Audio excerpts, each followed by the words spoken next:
All right. Okie dokie. Pause. All right.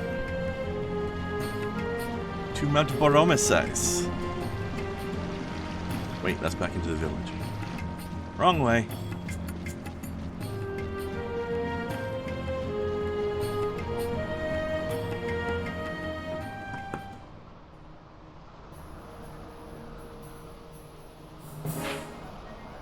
So I filled the map out a bit more off camera. And level up my off team a little bit. Which means I got more license points as well for everybody.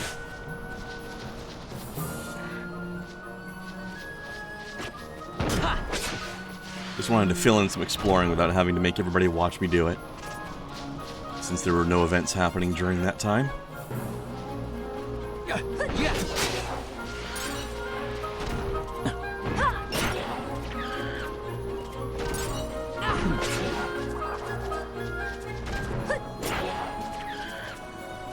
And Ash is a proper red mage now, as well. Because I discovered that only red mages get maces.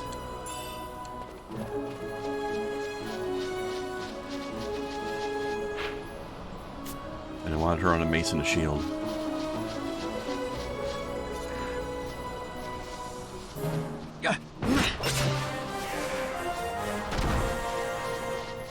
Yay! Level up!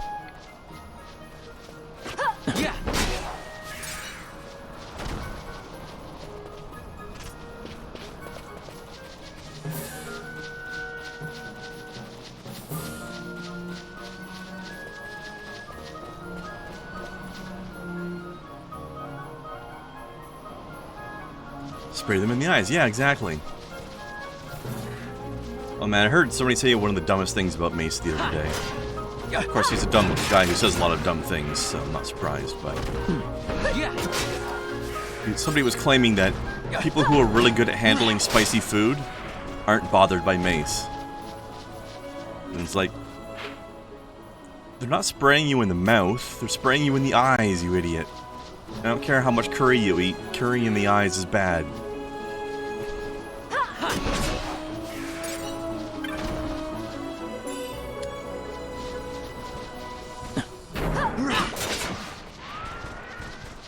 Bad horsey.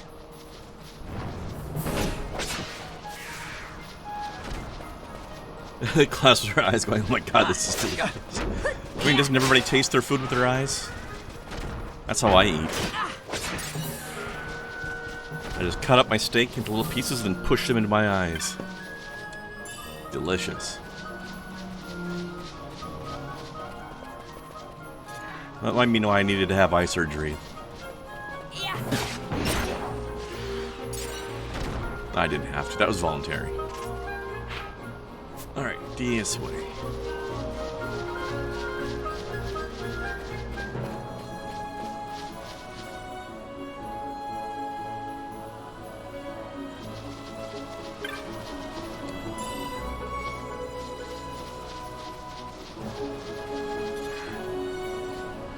Being able to see is pretty nice. Video games are much harder when you can't see. Except for that one video game where you can't see anything ever because it's purely an audio game. I don't think it would affect that one. Although it would still be harder to use the menus, I suppose. That's right, so Walther has a new stick now as well. Forgot about that.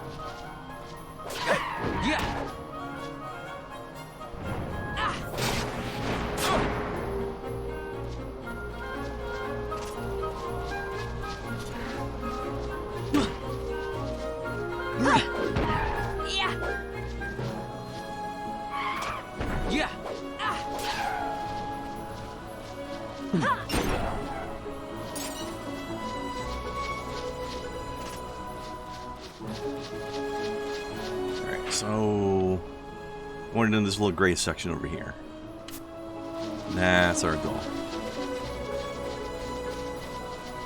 But you know. Happy hunting fun time along the way, right? Oh, speaking of happy hunting fun time, there's one other thing I did off camera. I went and I unlocked the ability to get all of the monographs, but they're expensive. You have to unlock the ability to buy them, but then you have to actually buy them. But I got the Knight's monograph and the Hunter's monograph, so I will get both more frequent loot drops as well as a higher chance of higher quality loot drops from beasts, avians, giants, and insects.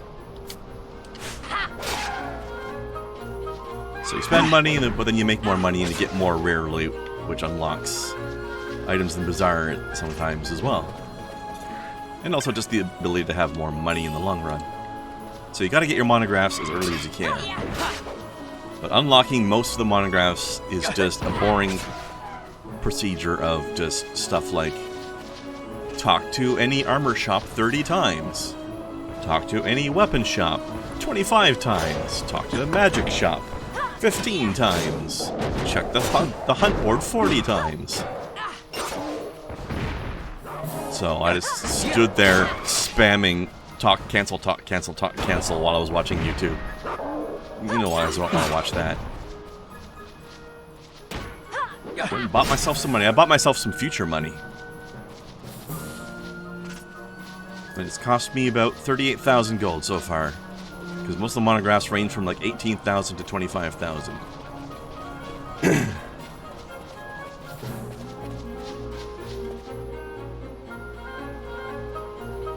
I think there's like 5 more I need to buy. There's one more I haven't unlocked, but I have to unlock that later in the game. This has a very specific way to unlock. It involves stuff I don't have yet. I don't have access to. But that's endgame stuff. Why isn't anybody healing me? Fuck.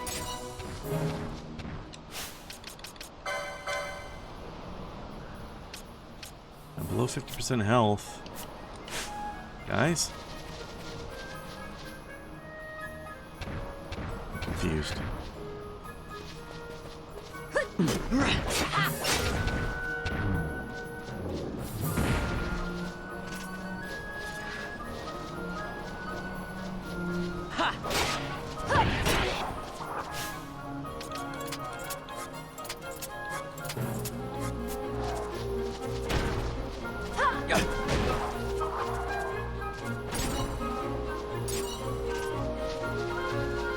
What's going on with this healing gambit right now?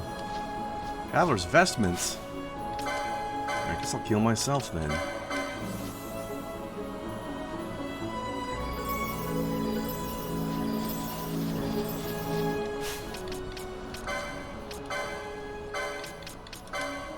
Can you use the vestments? Oh, that's mage armor. No, that's worse than what I've got. Okay. What about, I think, Fran's on mage armor as well? Okay, it could benefit her, but she doesn't have the license yet. Let's see if I can get that.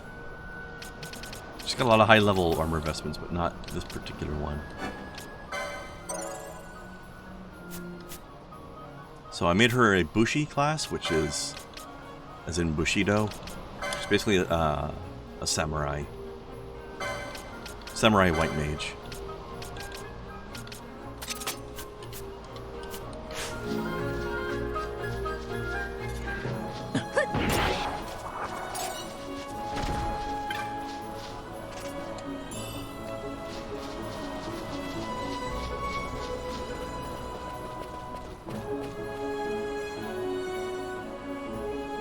I guess this one was a success. Wow, I'm impressed, Bon. I got a good feeling. An alliance between Dalmasca and the Empire. Reason tells me 'tis the only course. We must avoid a wasting war with the Empire at all cost. Yet I fear I could not bear the shame, had I but the strength. A shame perhaps for me and for you. But Like for Bosch's Dalmasca, there's abs hope. window on his shirt. And you can just accept Very this, can you? flagrant. After Vane's ruse, I had abandoned hope for honor. Yet, never did I forget my knightly vows. If I could protect but one person from war's horror, then I would bear any shame. I would bear it proudly. I could not defend my home.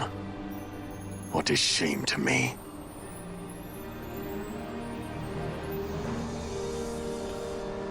My people hate the Empire. They will not accept this. There is hope. Right? Don't encourage Hope for a him. future where we can Not join that bad, hands am I? I as got a brothers. good feeling. And that hope is named Larsa. Please. This is serious. I'm sorry. Don't be Larsa. Somebody's got to put him in his place.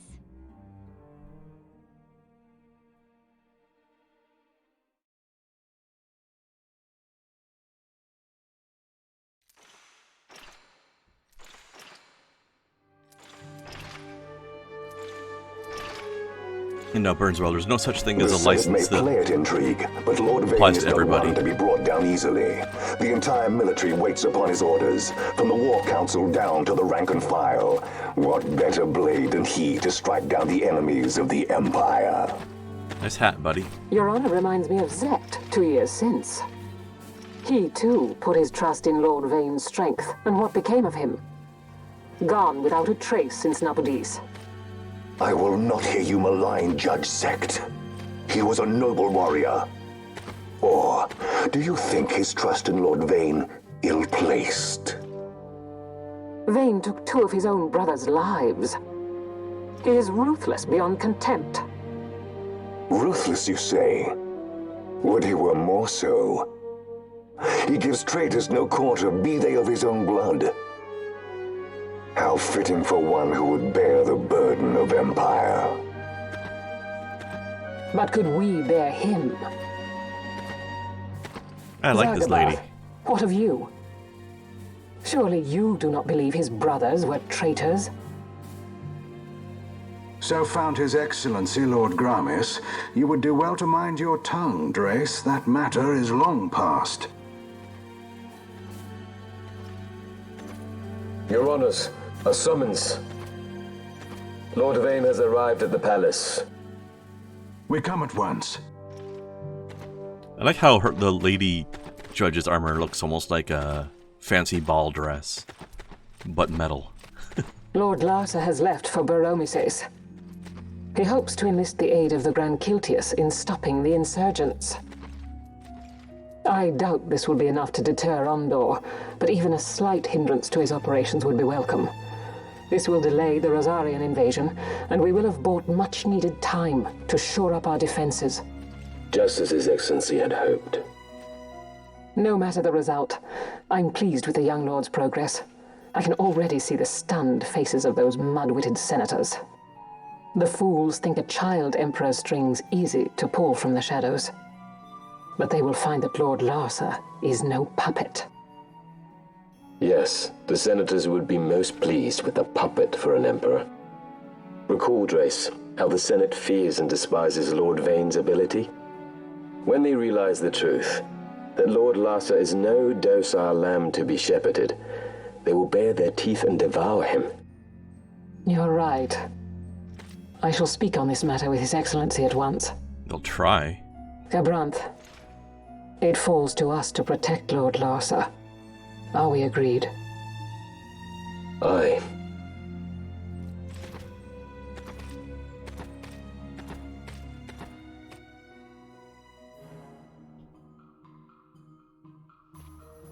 Yeah, okay, to get back to the point though, Burnswell, you were asking, you can get a license for one character but not another. Every license in the game is character specific. There's no such thing as a license that applies to everybody.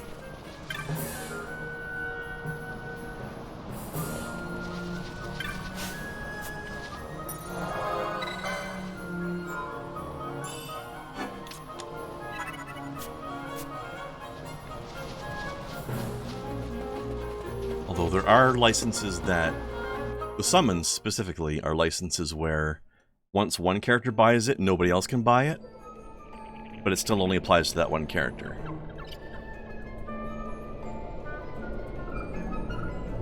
So right now, for example, Ash is the only person who can summon Belial. Alright, this will be interesting. These guys are dangerous because... Actually, I don't know if this version of them has it, or if it's only a higher level version of them. But these kinds of Displacer Beastie looking monsters, they have an ability that has a chance to just instant kill its target, regardless of health. Kind of a pile of bullshit, but it's sort of a Final Fantasy tradition at this point.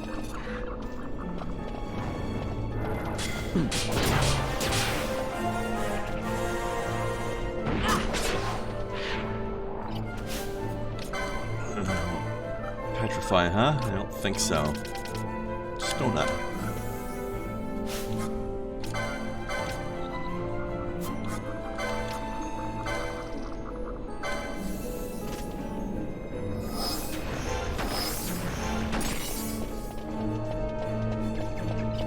Fix that real good. I like how they have this weird raised highway going through the jungle. Like, why does nobody go through the jungle floor? It's down there. Is this like Kashyyyk? It's too dangerous to go down there? God damn it. Alright, you know what? Who's got a spare gambit slot? Althir does. Alright. Oh no, you can't cast the spell though. You don't have it. Alright, you know what? Licenses... You need another gambit slot. Where's the cheapest gambit slot I can buy you? 15. I'll take that.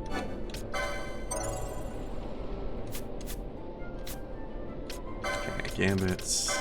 Oops, wrong person. Alright, do I have the thing to do this with? Petrify. Stona. You know what? We'll put it here. Lower priority than healing, but higher priority than attacking. There we go. Automated cures.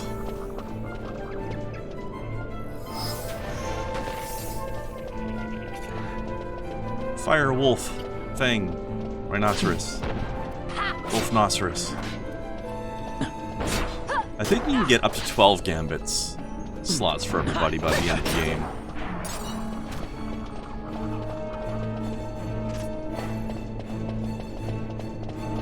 The wobble sign. Hello. Let me through. See, you can't go through that way. Alright, that goes to a new zone. I want to continue exploring this current zone.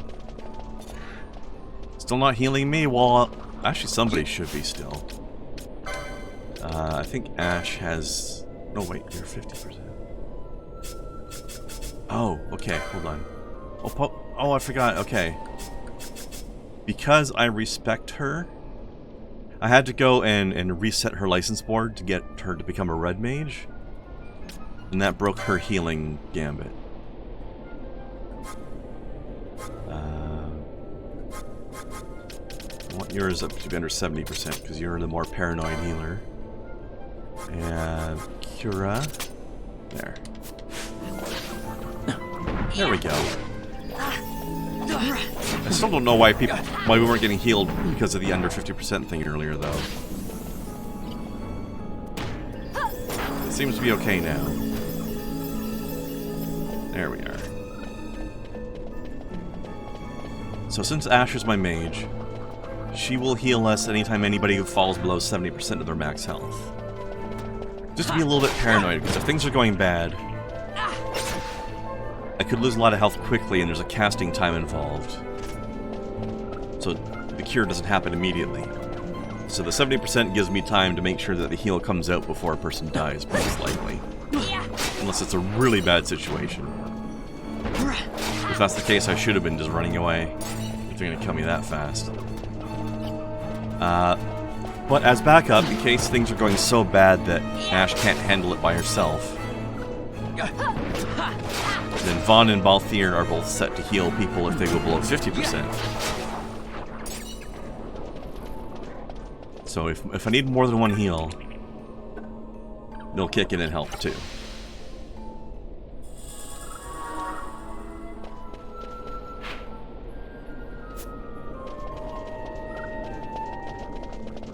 So they're like emergency backup healers, which is why everybody's a white mage. That's one of their jobs.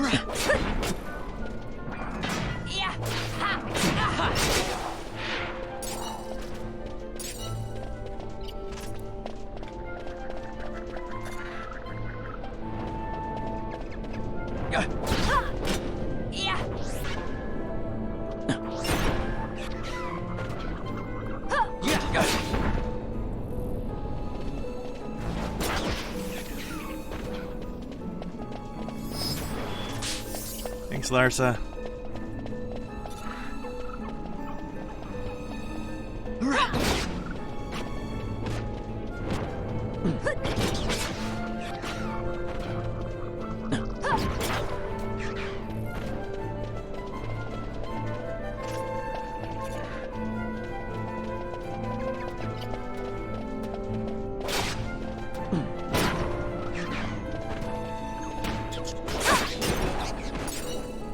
Get him.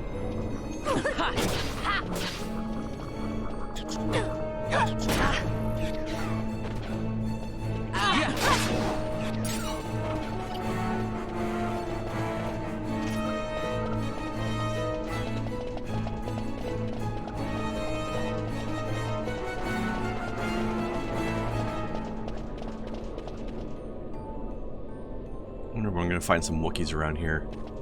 Oh, that's right. There's the Viera village. They're basically Wookiees.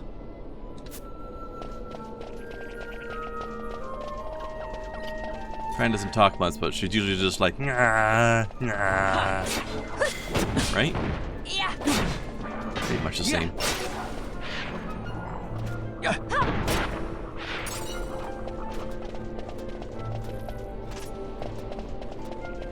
She's shaved Chewbacca.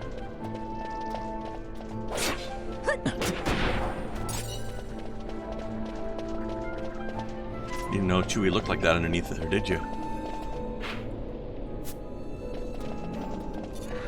Not Wookiees TM.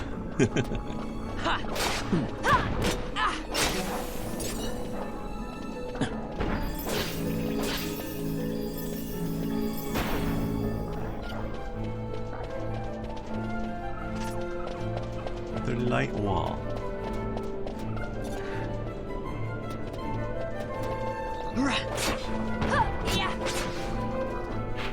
Let's see.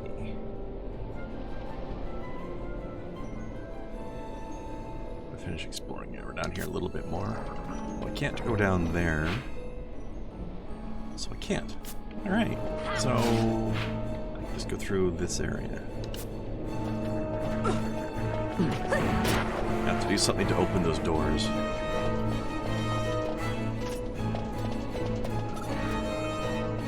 Yeah, this jungle here is the home of the Viera culture.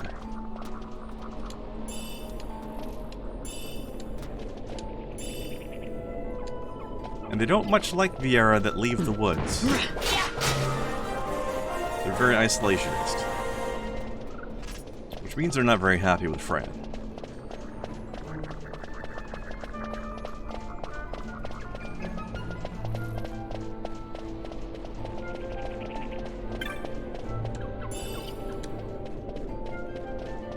Or that one other one that we've been talking to back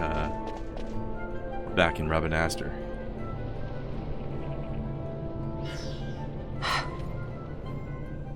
What is it? The jungle denies us our passage. What have we done? Nah. We? No. I. What's that mean? How are we supposed to get through that? Making an appearance?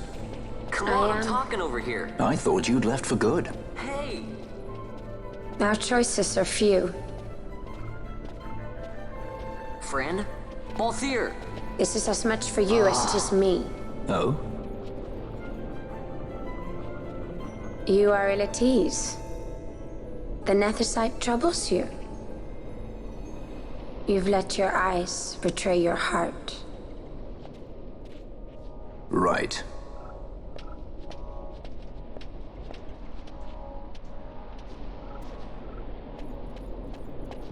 What are you doing? Soon you will learn.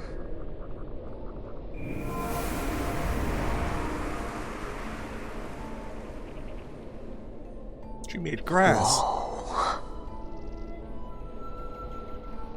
We go to seek aid of the Viera who dwell ahead. I bet they'll be glad to see you after so long. I am unwelcome, an unsought guest in their wood.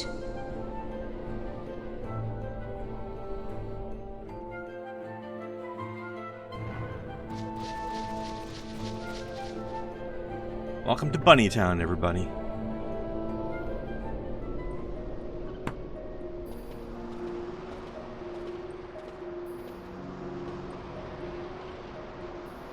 In the village ahead, you will find her, Miern. Bring her to me. God, that's such a cool voice. She will know why you call her. Such a great name, Mirn. Just rolls off the tongue.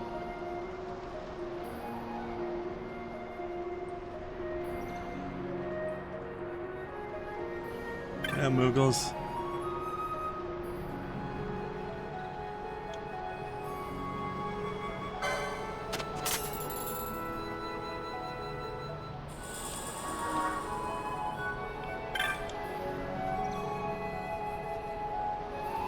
Yeah, these ones are the ones that we rescued when we were rescuing Ash from the airship. I've arrived. Hey yo! Happy beer day! Your day. Clinkies. So it's time for a new experiment today. Oh? I discovered last time I was at the beer store that apparently my local... Alright, a little bit of backstory to this, actually. I think I mentioned before there's this brand... There's this food brand at my grocery store called President's Choice. Which a lot of Americans are confused by because they're like, I thought Canada didn't have a president. But it's in reference to the president of the grocery store company, the CEO. But they've made this big food brand. It's actually really big. It's not just like your typical no-name brand thing. They actually have a lot of different products, and they're all pretty good quality. Like, they make really good, like, salad dressings, curry sauces, frozen dinners, a bunch of stuff. But last time I was at the beer store, which is not affiliated with this grocery store, by the way, I discovered that President's Choice has a beer brand. And I was like, oh, okay, well, I'll have to try that then. It's alright.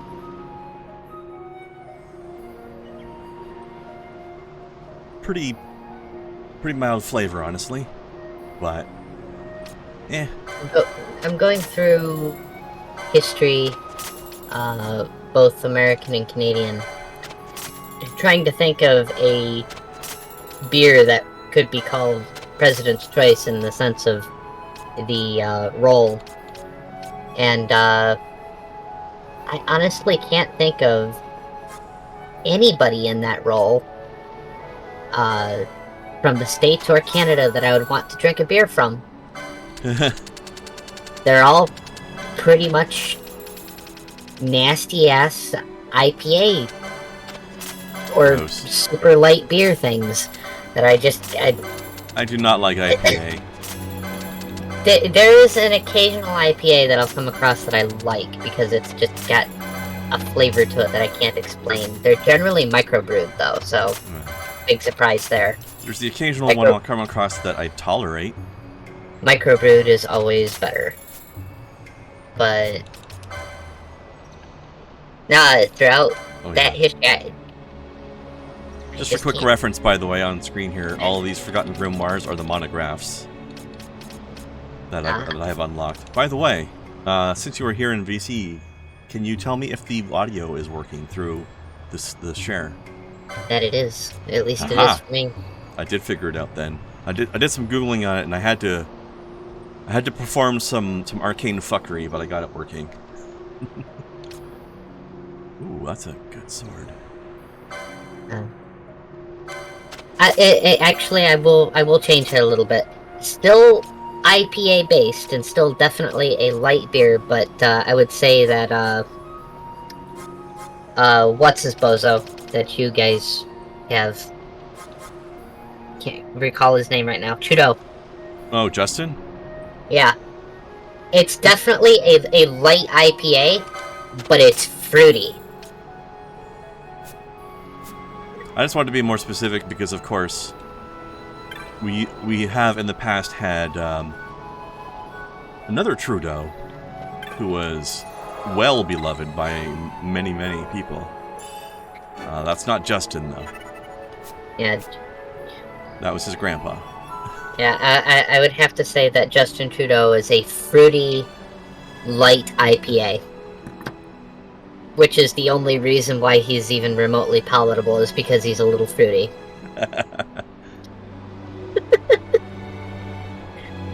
Fair enough. But hey, I'd rather have fruity than, borderline fucking dangerous. Indeed. Please Hi, do Snow. not put... Hello. Please do not put napalm in your beers. Alright, are you guys ready for more metal lingerie bunnies? Doesn't that look uncomfortable?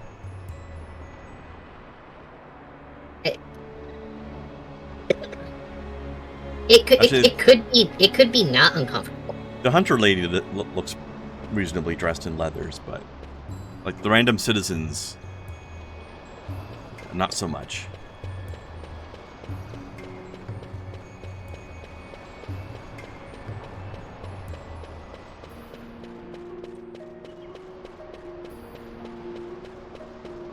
Yeah, the archers seem to be dressed in like huntery leather type. So, that looks fine.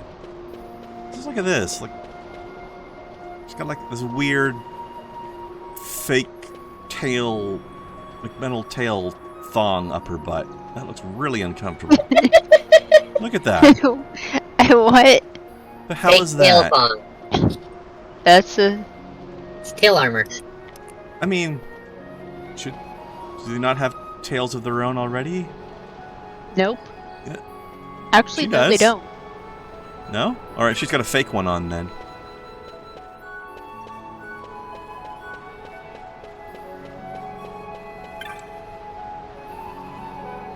At least the ones in 14 don't. Mm-hmm. The only time they have a tail is the female starting gear, which is what Fran is wearing.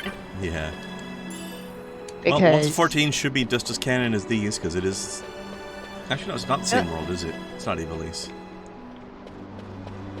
So, it's another world that could have its own different rules.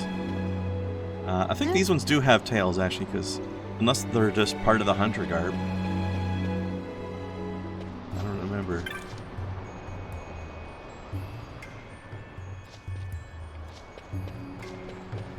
These are fucking weird. I actually don't remember if, at this moment, if Fran did or not. I'll have to eyeball that later. You just want an excuse to look at her butt. No, I'll just look at her butt if I want to look at her butt. I don't need an excuse. You're saying this like he actually needs an excuse to do so. Exactly. I'll look at that bunny booty. Weird taste. Mm-hmm. Says the person who doesn't like olives. Because I have good taste. Also, that was I don't like olives asterisk. I'm very particular about my olives. Alright, as long as you like some of them, you're excused. I haven't had olives on anything that I've liked in a long time, simply because only one person ever prepared them in a way that I enjoyed it, and... well... that just didn't work. Right? Yeah, shit happens. Something really weird when I was at the grocery store earlier. Sorry, actually. One second. We'll get the story after the cutscene. I wasn't sure exactly when it was going to start. Yeah, burns well bunny buns, exactly. Hey, Mjern lives here, doesn't she? We're here to see her.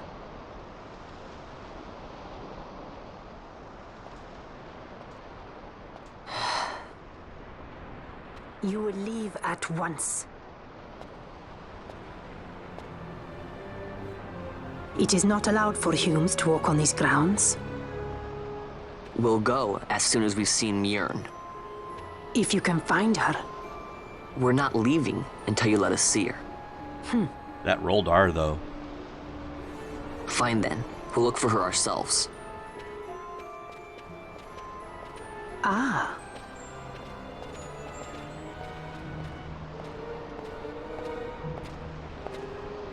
I've heard the voice of the wood. She says Mjern is not in the village. Jote, where has she gone? Why do you ask? The wood tells us where she has gone. Or can you not hear her? You cannot. Your ears are dull from hearing their harsh speech, I think. Viera who have abandoned the wood are Viera no longer. Mjern too has left her embrace. And you forsake them in turn? It is the will of the village. Viera must live always with the wood. So is the green word, and so is our law. We'll let you worry about keeping your laws. Just do us a favor and stay out of our way. We'll find her ourselves.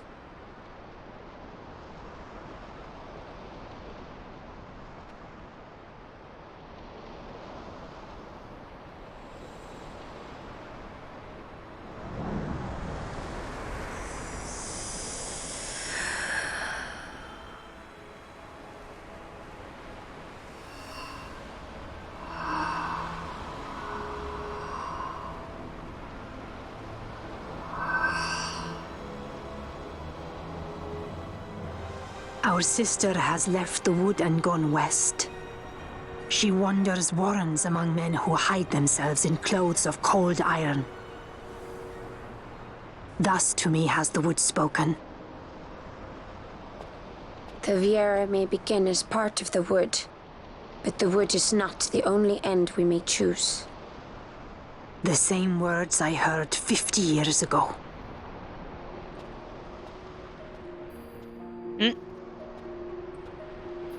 It's been gone a long time. Yep. Also, I guess we'll never get the Fran question answered because her hair is too long to tell if she's got a tail or not.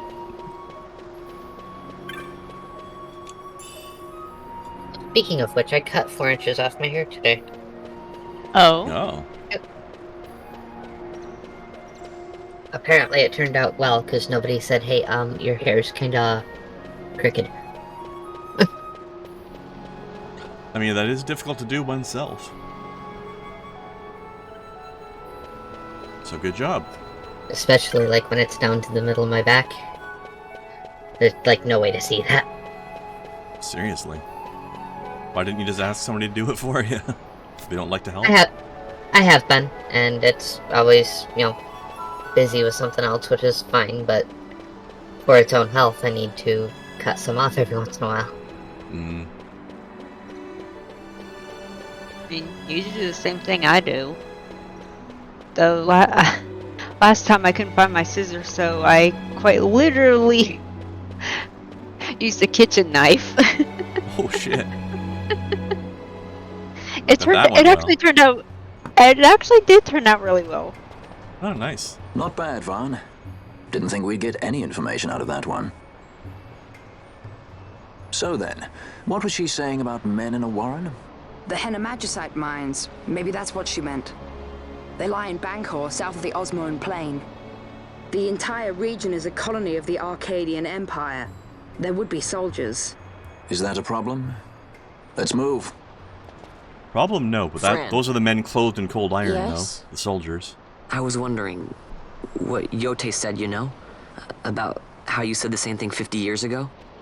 Your point? Choose how your old words. were you again? Very carefully. Oh. And that's a fumbled charisma check. Nice fun. Rolled a natural 1. Surprisingly rude. It's actually Try to grow up, never please. said. I mean, the funny thing is, despite everybody's reaction, perfectly valid question, because humans probably don't know the lifespan of a Viera, right? Yeah. But she's clearly well above 50, so you know that much at least. All right. From what I could tell, she does not have a tail. I certainly didn't see any evidence of any, but it was very hard to see. But I'm guessing you've been Googling. Maybe. Well, that's a cool looking sword I bought. Nice. Look, Kai. It's the Summer Sloop sword.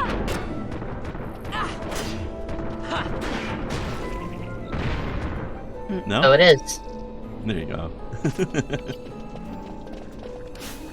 The multi-sloop. Otherwise known as Demon's Bane. I'm not sure if it actually does bonus damage to demons or not, but it's called Demon's Bane. Long time ago, that was a nickname of mine. Now it's Otter's Bane.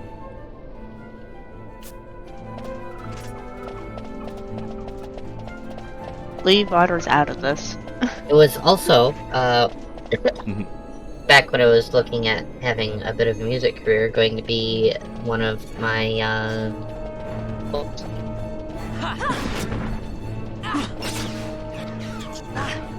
Alright, Snow. I'll leave Otters out of this, but I don't promise to leave this out of Otters. My gosh.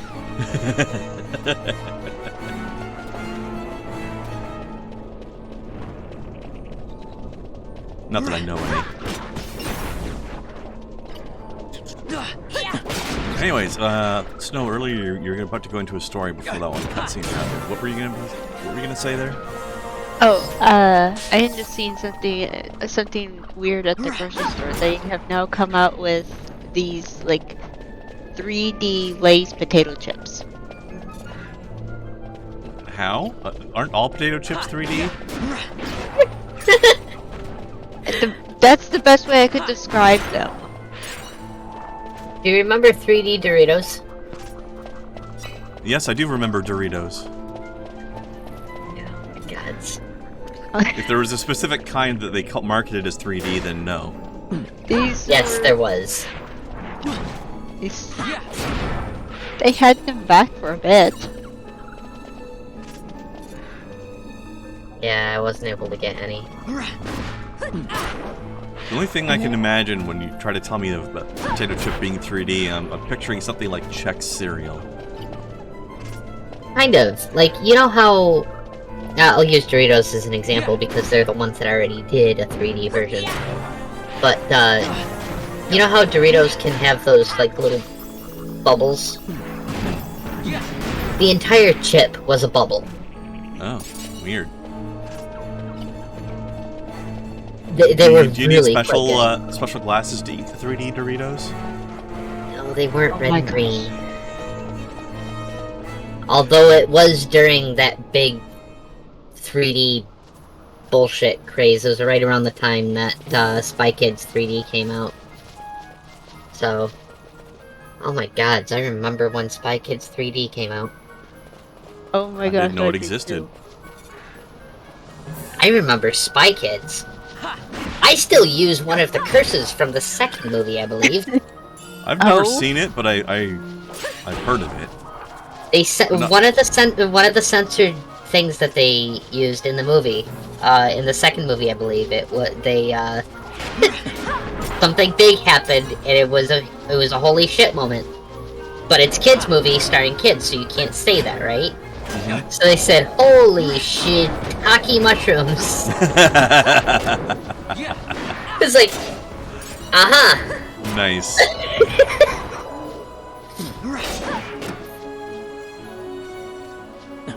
That's pretty good, even if they did mispronounce shit take. Pretty sure they are shiitake mushrooms. Yeah, I know. I call them shit take mushrooms, though. Because I'm original and funny. That's kind of like how I pronounce spit take as spitaki. Yes. Because I can't not read it that way. I do that as well when I remember to. Spitaki, that is great. Spitaki kake?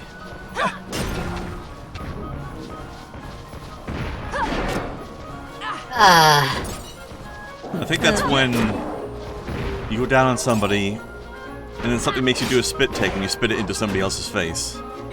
That's a spitaki kake. So it's the opposite of felching. Yes. What do you think of that, by the way? Not much. I don't think much of that at all. So you didn't have a thanks I hate it moment? Absolutely. That's the only moment I had. Fuck you very much. I was just a bit busy at the moment you sent it, so I couldn't really reply with that. But yes. The bonus content just made it even worse. Oh, the Japanese mistake is a mistake. Nice.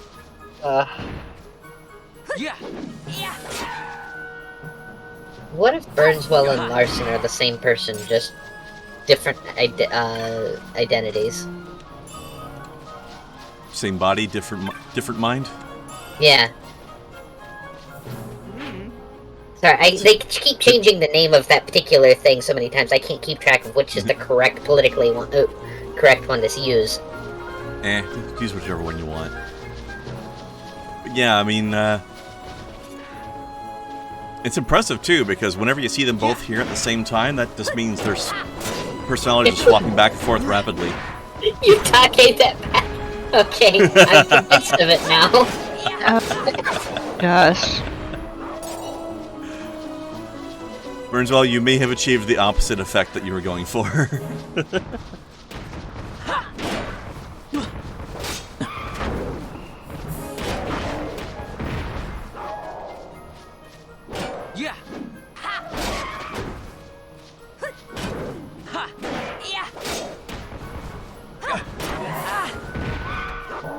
Oh, we need a combined name for them. Larswell. Burnson.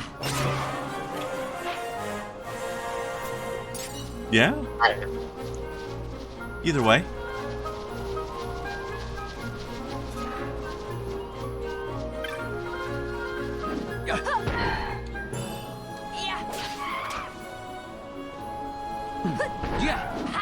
Works for me. We need to get Shabisky on this. He could tell for sure. I actually don't know when. I don't think we have a day scheduled yet, but. Or if we have, I just haven't been told yet, but I believe we are, for the podcast I'm doing with Low Energy, we're planning to have Shabisky and Raising Girl on together at some point. So that should be fun. You gotta make sure you have another guest alongside when you get Shabisky on, because he's a quiet guy.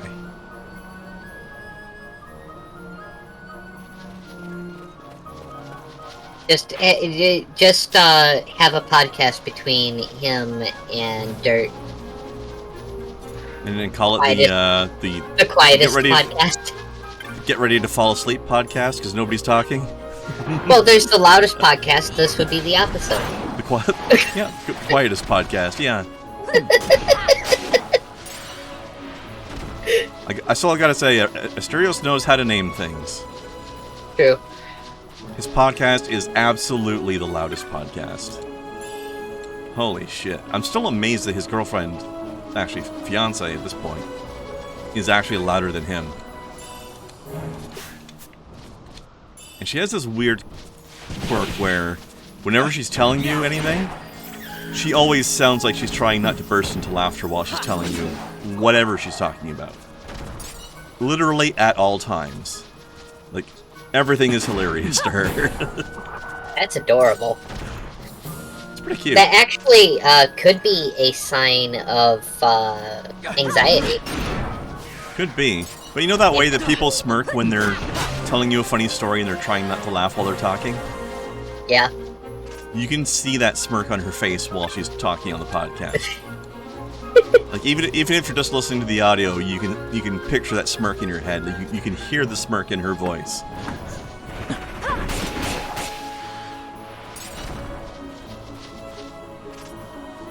Oh. I think it might be an anxiety thing with her, though. Honestly. Hopefully, if it is an anxiety thing, it doesn't bother her. Because just because your body is reacting in an anxious way does not mean it's actually affecting you mentally. Yeah. And some people are lucky enough to do that.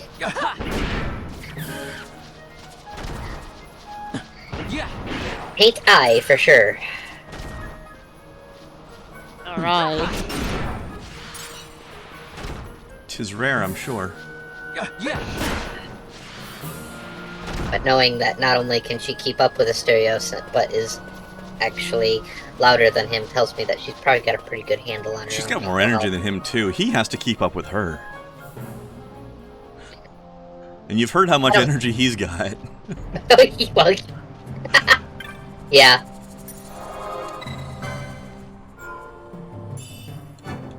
Yeah, I don't suspect that that there's really any issue. Alright, and if time to hire a burb. He's handling it.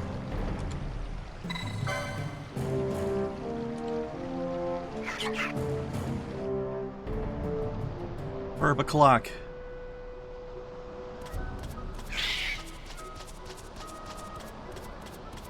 The classic music.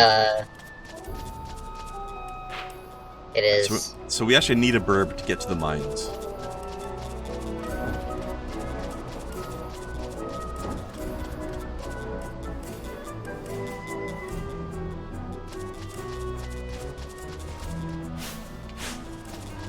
It's funny, we've got this sprint meter here, but I don't remember how to make it sprint. The buttons I'm trying to use aren't working. Oh, maybe it already was. It just wasn't completing the bar. Anyway, we have to use a chocobo to get where we're going. Because there are paths required to get there that only the chocobo can use. Also, enemies don't attack us. But that's not something I really care about. Where's the... Oh, I have to do it from over there, I think.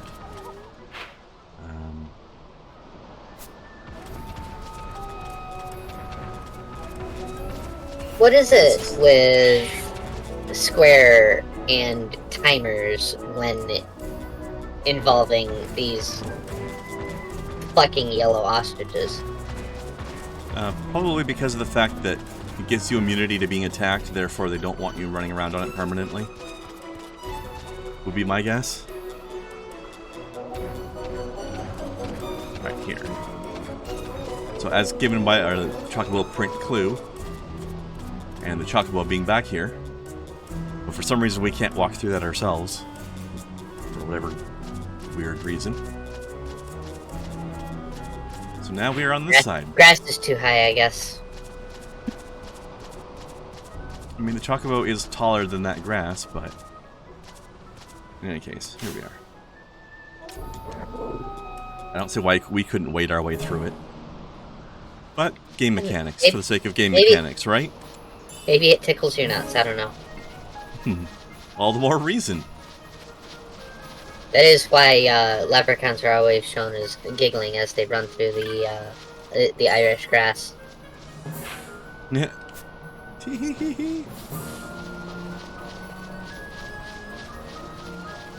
They're after me Lucky Charms. Tee-hee.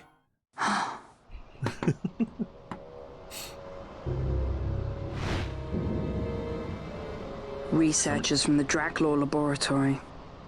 What were they doing here? Getting their asses kicked, apparently. Research. Researchers, what were they doing here? Research. Dumbass. There was a very dumbass tone in his voice, wasn't there? There was. It's like, What the fuck do you think they were doing?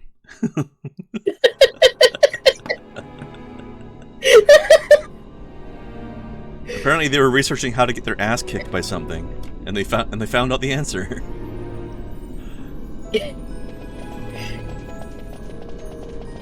Either that or they were researching new tattooing methods. Because this is the henna mines. Friend, that was bad. Yes. You're welcome.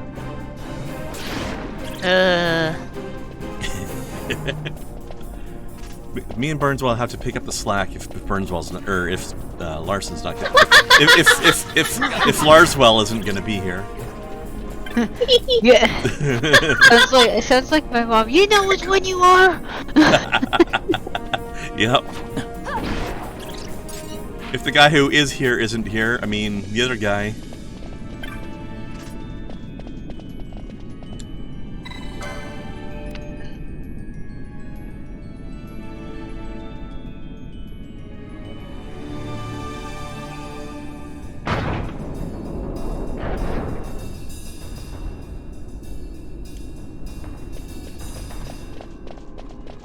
I'm just olding, yeah. I'm a natural at olding.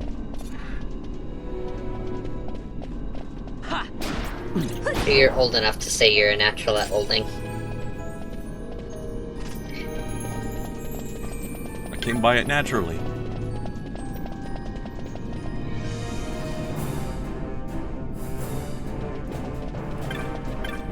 I guess that's better than, coming by it not naturally. Can you be abnormally old? I would not want to be abnormally old. Of course you can be abnormally old. What am I talking about? I've lived with people that are abnormally old. People who actually act their age. Gross. Ew. What's that even like? I don't know, it's more exciting hanging out at a fucking graveyard. At least you expect them to act their age. Yeah. Essentially.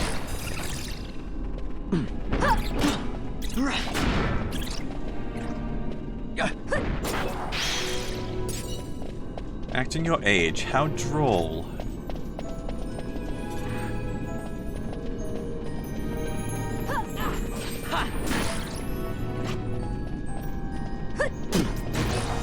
Is it just me, or does it look like this sword was made out of bismuth? It could be, yeah.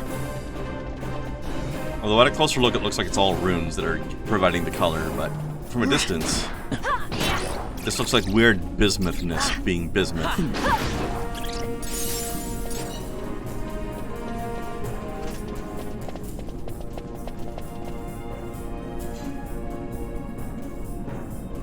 Bismuth do as bismuth do.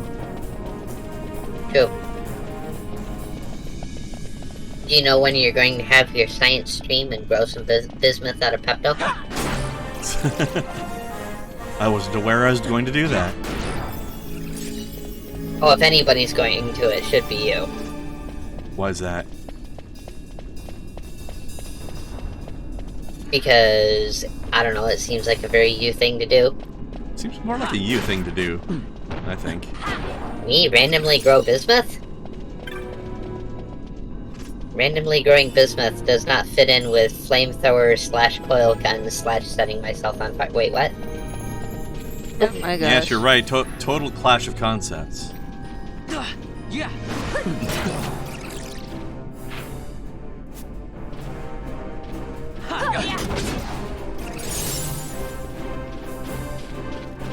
What was I thinking?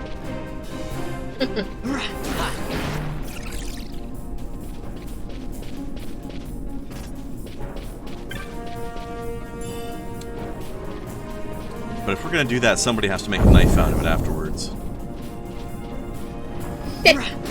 So you can make a knife out of bismuth that was made out of Pepto? Yes.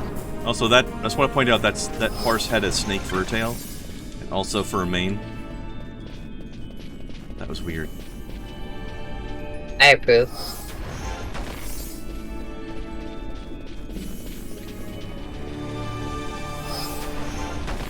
Snake mane sounds like some sort of fantasy villain's last name. Mordrith Snakemane.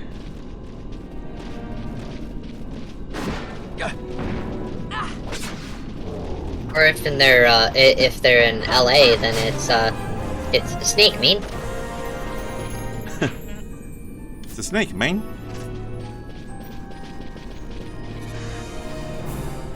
Yeah, but they make the best burritos.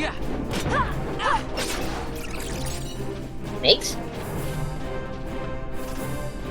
Sure. I don't know. You said it. I mean, the ones that say Meng are probably like Hispanic snakes, right? So.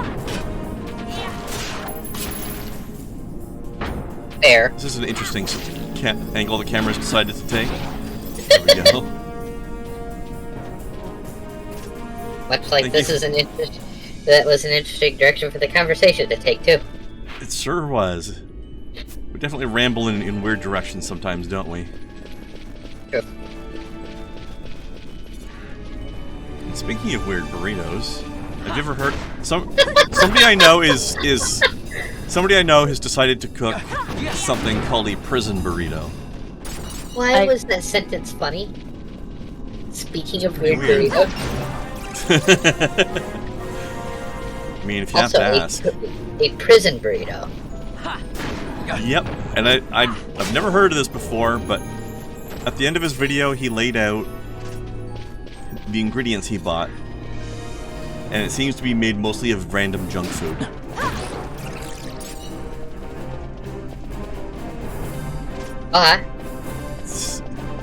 Sounds like something King Cobra would make. If anybody knows who the fuck I'm talking about there. Oh, you did say snakes make great, Hispanic snakes. burritos. Not King Cobra. It just goes in circles. King Cobra doesn't make a great anything. What the hell is this item I just picked up? I admit myself ignorant towards this person's personhood. You're probably better off that way. Oh, that's right, Bone Crusher's an ability.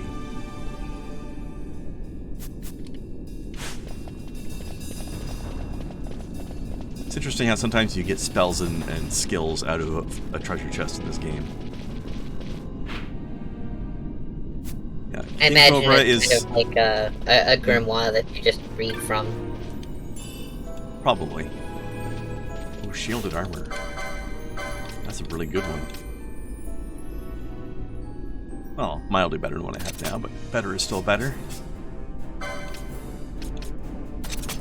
Yeah, King Cobra is well, he's infamous for a lot of things, but as pertaining to the current conversation, some of those things he's known for are A, eating a burger like it's an apple, and B, putting all kinds of weird horse shit on his food. Such as the time he made a burger with ramen noodles, fried egg, microwave enchiladas, and crushed up Doritos on his hamburger. How do you eat a hamburger like an apple? You know the way you hold an apple when you're eating it? You hold your hamburger like that. Rather than the traditional holding it with two hands and holding it horizontal, like you would normally do. It's very strange. Yes. Yes, I see that. Guy. I see that to be the case, yes. Yeah.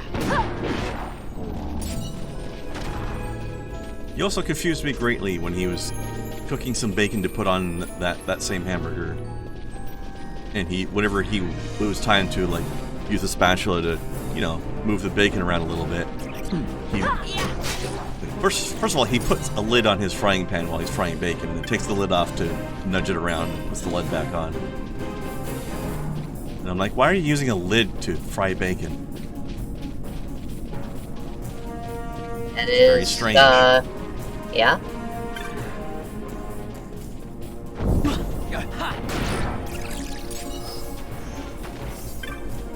Some people, I guess.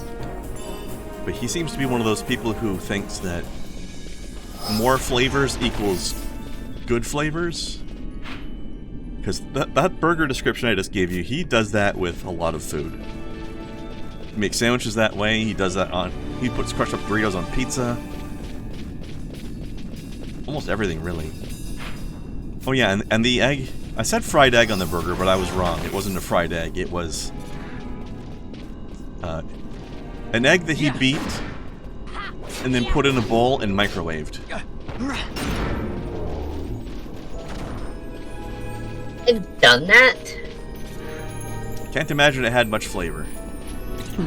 If it's done right, it actually does. It has an interesting texture, though. It's very non-standard.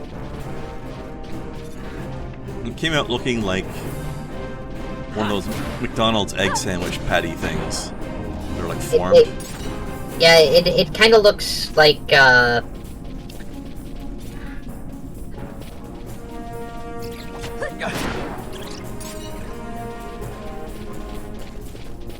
Yeah. It kind of looks like pickled brain. I'll admit. As long as it's pickled. But, although, speaking of pickled brain, he does drink a lot.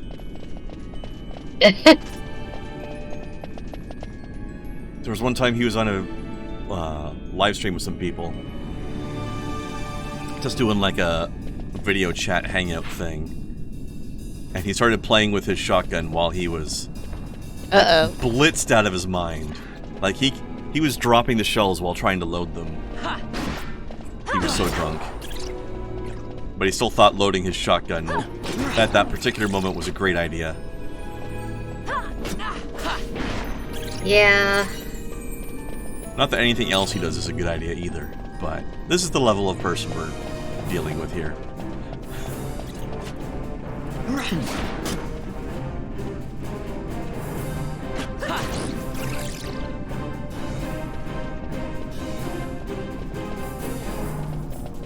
Oh yeah, and somehow he keeps ordering food from like, I think it's Domino's or something, where he's getting like $60 pizzas because he's just putting everything on the same pizza. I swear he must be ordering like every topping they have. And maybe some other fancy bullshit. That's a fucking dinosaur. I think... You know what? I'm gonna get close enough to see what level it is. It's level 27. Maybe we can take it. Okay, yeah, probably. I can try to steal from him.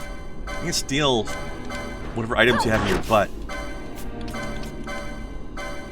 Or wherever a Tyrannosaurus keeps its prison wallet. Nope, I failed.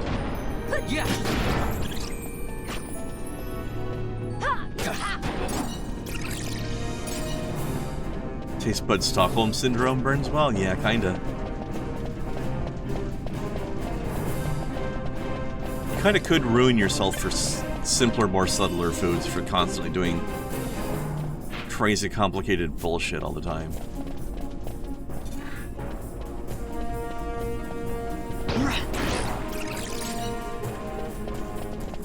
Which is why I don't understand why this Hannibal guy I know is so afraid of trying clam chowder. Like he thinks the whole idea is incredibly gross. He's never tried it, so he doesn't know what it's like. Definitely weird. He's just like, that looks like a bowl of puke. No thanks. I've heard of weirder though. There are people that don't like cucumbers. That's fucking weird. That is really weird. Fuck. All the way off. If you were here, I would. Although, you know what? There's a perfectly logical reason why Snowcat doesn't like cucumbers. And it's the second half of her name. She's a cat. Yes, this is true. Cats hate cucumbers. It's just a fact. You've seen the videos. I assume. I have. I have been banned from trying to do this with our cats, though, because apparently it's cruel. I think it's fucking hilarious. I do too. It probably is actually cruel, though. Which is a real a shame. heart attack every once in a while is good for you. It really just depends on the animal. I have a feeling if I tried to do that with Taru, he would literally turn around and just start trying to chew on it. I demand pictures of this. I did have something really cute happen earlier. Well, I was like sitting and hanging out and whatever in front of my computer. Both cats were curled up on the bed, and Momo was curled up under the blankets, as he does. And yeah, makes sense. Taru was curled up on my pillow, with his face literally inches away from a sleeping Momo. Now, probably if Taru got anywhere near Momo, Momo would start hissing and carrying on and everything. But Momo was asleep, so he didn't know.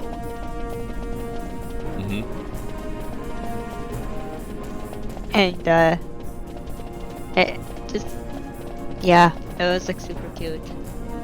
That's funny. Like, Taru wants to befriend him so badly, and Mom was having absolutely none of it. Yeah, he'll give in eventually. So I can't get to that thing up there. I think there's a switch around here somewhere, though. Well, it was at the... Where the hell was it? It was over there. You can open and close some of the doors. Looks like that's what I need to do here. Clam chowder only sounds gross to people who don't like seafood, I guess? I think clam chowder is very tasty.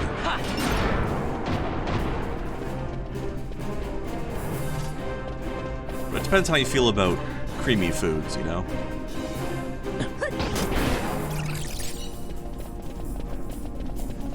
I guess it's vaguely similar to cream of mushroom soup, just with a seafoody flavor added in, more or less. Because the soup base is similar. Similar texture too. Although the best clam chowder you will ever find is the stuff that is the hardest to find, because it's got the big fuck-off chunks of clam in it. But it's very hard to find because, well, clams don't generally come in big. True. Man, when you get the big chunks of meat, the texture and flavor is just divine. Slime's everywhere. I forget. Because we on fire, eh? There we Do go. we have any fire attacks? Oh, actually, you know what? Just for shits and giggles, we're fighting stuff that's weak against fire. Let's summon our fire giant. Oh, jeez. Yes, for tits and pickles? Yeah. Why are you summoning a Frit? Belial. Because I'm fighting stuff that's weak to fire. So now it's just the summoner and the summon. The other characters are not in the battle during the summon. Which is why you don't normally bother with it. Certainly use of fire right about now. I guess have some AoE.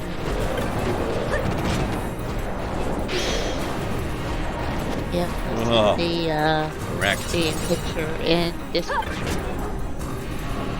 In the what? I posted the picture that I took earlier in this. Oh, okay. The wood, rainy blood.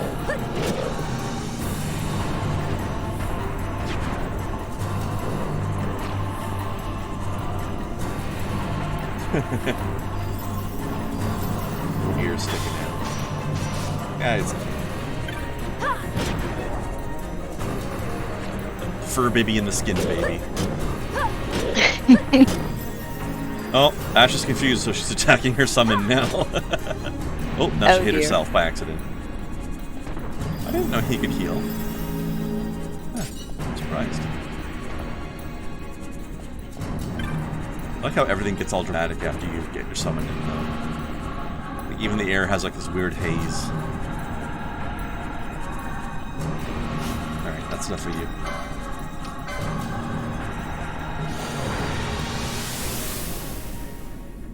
Just figured I'd show everybody what using a summon is like in this game. Really not the same as traditional Final Fantasy summons. Pretty much just a more powerful party member, rather than being just like one big blast of a spell. So it's more like Final Fantasy 14 summons, but less like Final Fantasy 6 summon or something, you know? It's very reminiscent of Final Fantasy X. I don't remember what that was like, honestly. Did they do that? Yep, Final Fantasy X, it was, the summons were, essentially just a big, powerful party member. Exactly like that, then.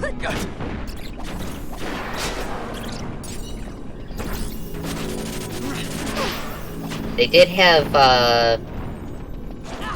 like, special limit break, like, spells that you could do. Underneath the summoning magic is your other party members stacked up like Voltron. So I'm not really summoning something, they're just standing on each other's shoulders and wearing a costume. And furries.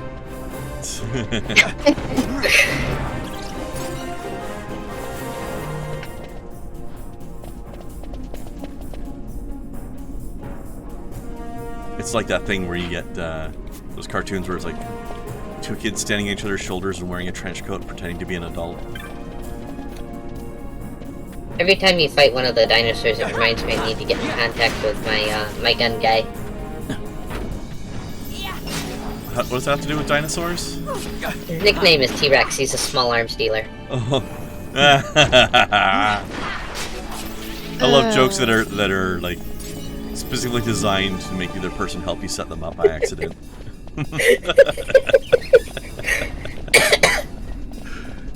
Glorious.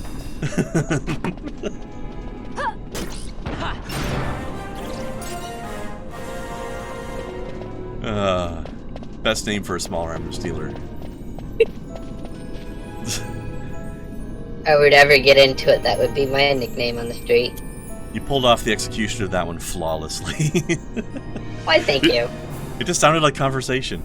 Look at the Magicite. These mines much resemble the ones at Lusu. Of course, Draklor must be searching for new sources of ore. Should the Resistance forces move, the rich veins of Magicite and Bujeba will be forever beyond their grasp.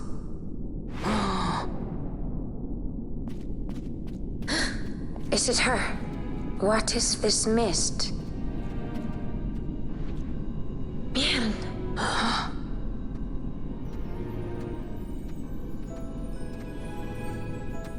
The stench of fumes. The stench of power. What's wrong with her? Stay away!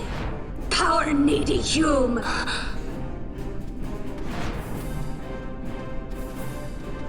Here she goes. She's a little drunk, though.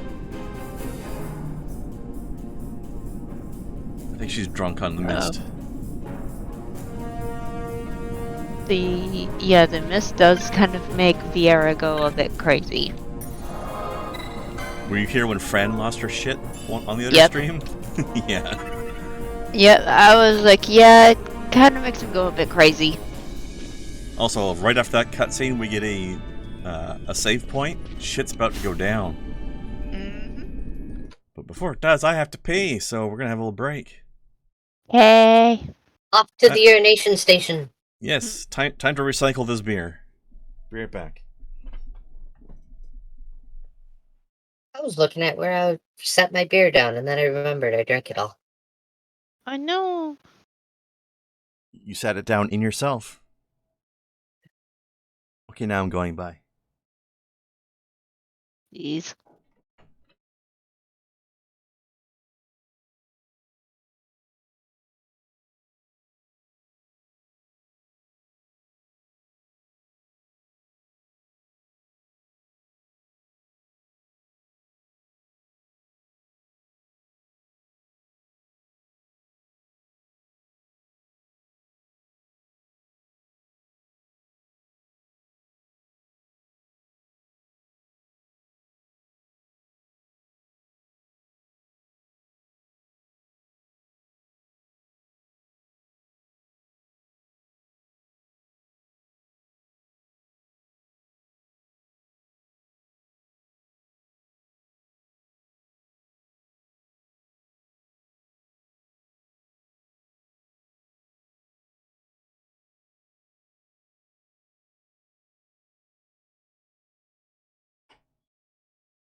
I hope you all enjoyed my opening my water bottle ASMR. I didn't hear it. No? OBS was registering activity on the microphone. Maybe Discord quieted it out. Maybe. Would not be surprised considering Discord's shenanigans and stuff. Indeed. All kinds of and stuff. Alright. Let's see what kind of shit's about to go down. That we got a save point for. Oh. Hey Murin, who's your friend?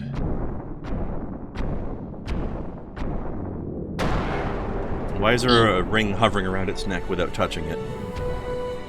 That's such a Squaresoft thing to do. It really is. Why am I controlling Ash? Because I don't remember telling it to change who I was controlling. That's weird. Well, it was loud at the end, Burnswell, but did you hear the parts before the loud part? Or did they not go through?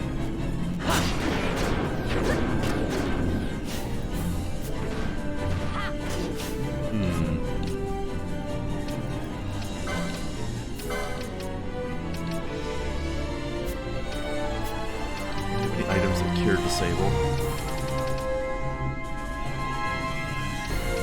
To my knowledge, there is no volume limit for ASMR. It's usually meant to be quiet, though. Or at least it usually is. As it turns out. Alright, license board. I really need Balthier to be able to cast Isuna, please. Yo, Burns makes a good point here. Does he? Yeah, oddly it's hard to tell you what I didn't hear. Well, I mean... fair point. That is a fair point. Not when it's phrased as, did you hear this thing? Because then you know if you did or not. I'm not asking him to tell me what he didn't hear. Well, you said, did you hear the soft part before it was loud? It's like, right, so if you only heard the loud part, then he knows the answer is no, I didn't. Not that hard. I don't know, I think that's a stretch, personally. But while thinking about stretching things, I'm going to go grab a sausage. That may have come out wrong. Or not at all. Potentially. That may have been exactly the way you meant it.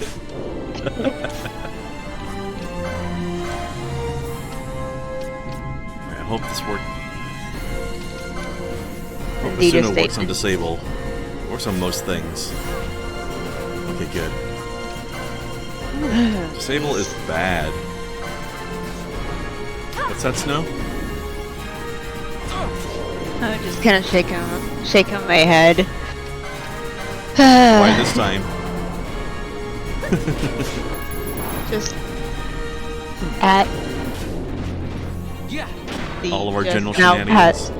Yeah.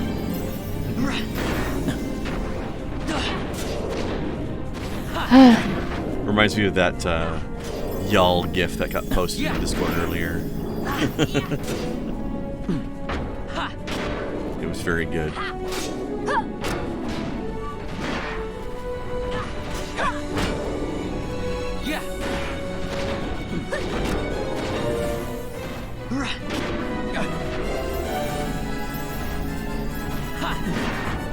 Returned with my sausage. Has there been any stretching yet? And then she's gonna put it in her face on stream. Dude. This is why I can't have her on camera when I'm streaming.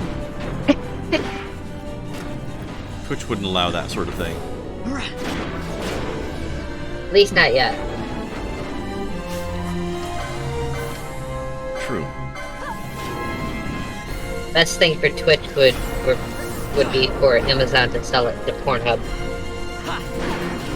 No, Plex Twitch. Yeah.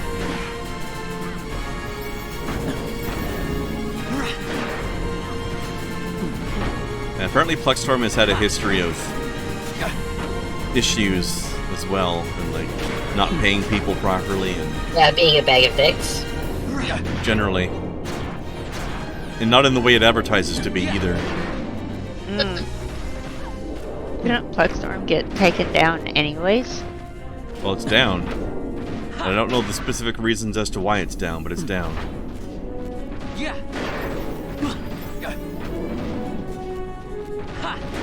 Oh, funny story about this summer sausage here.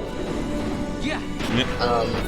Earlier, I was having some of it while hanging out with Astrid, and it was room temperature at that point. Because I don't refrigerate it until I open it. I technically don't even have to do it then, but you know, fuck it, whatever. Oh, is it like pre-cured or something? Yeah.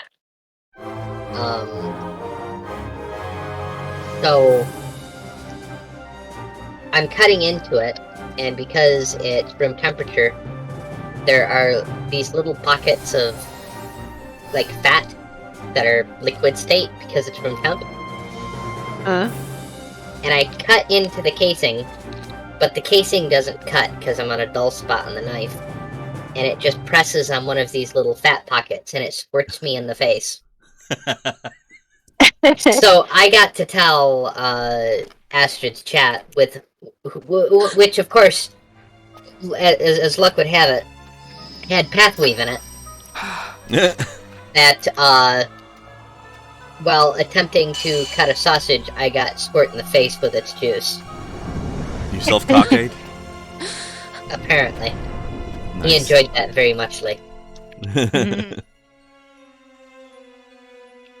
Yes, Vaughn does have a little Captain Morgan, doesn't he?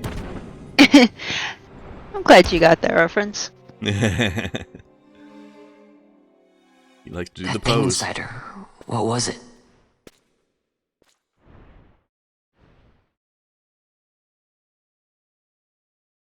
She's got a neat head thing. Is it you?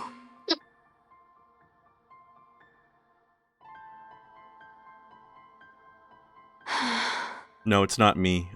I'm someone else.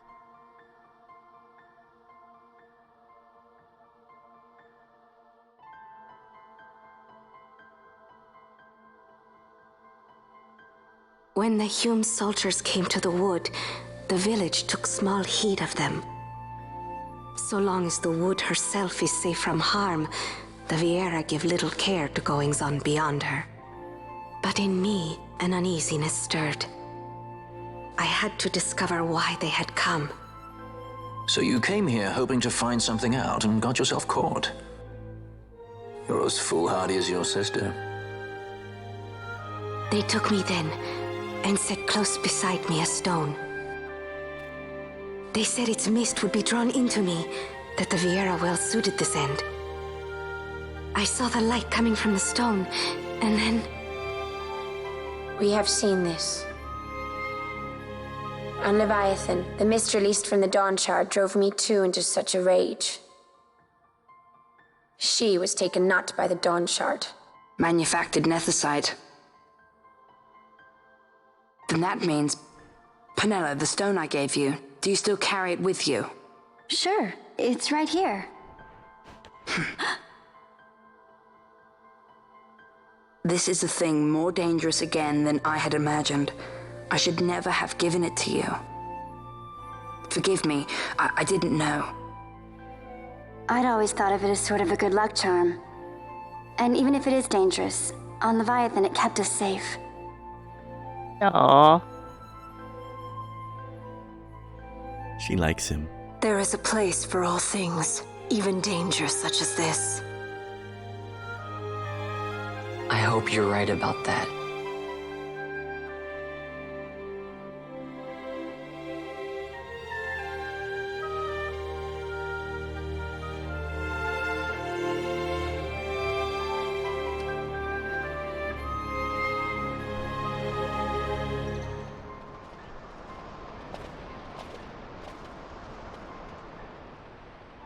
We found your Mjörn.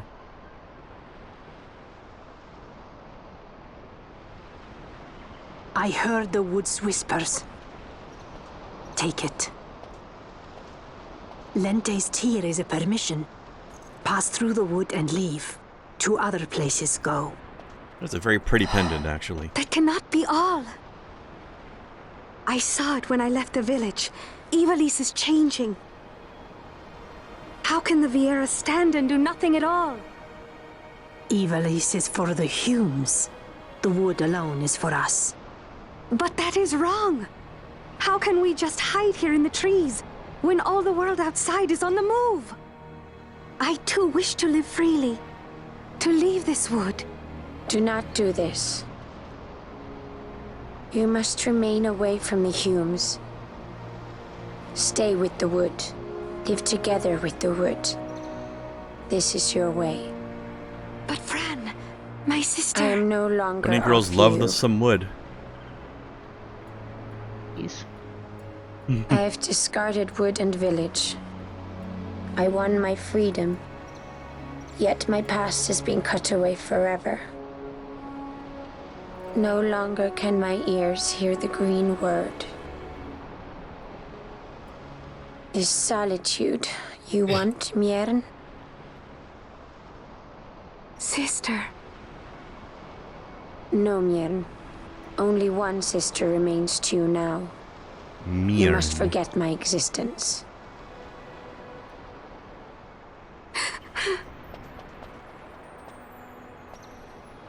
I am sorry to make you do this. She goes against the laws of the wood. I threw down these laws. It is better that I do this. Better I than one who must uphold these laws herself.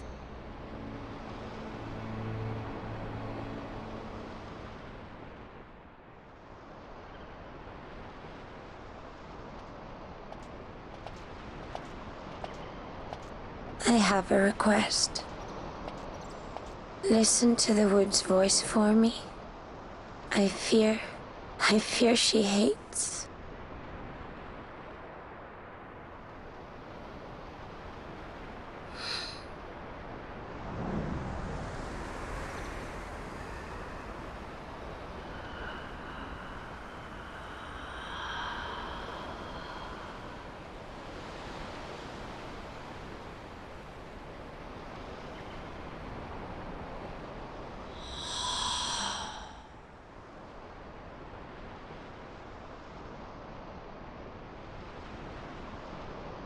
The wood longs for you, for the child gone from under her boughs.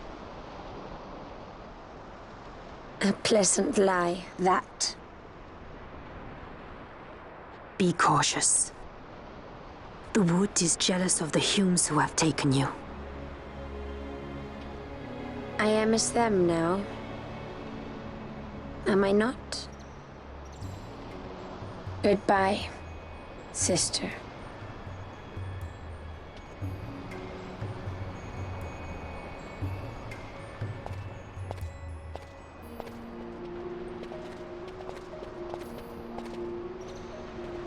Hey, Adam. No How's it going? Hey, Adam. Thank you for the raid, sir. Mercy raid. Also, I was gonna say, I like how they did such a good job with the artists in this game, where they managed to make the Viera's noses look like a perfect blend between a human nose and a rabbit nose. Yeah. They kept that such a appearance good in job. 14. I hope so. It looks really cool. Yeah, it's great.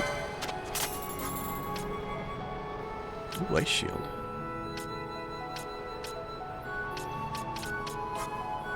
It's broken.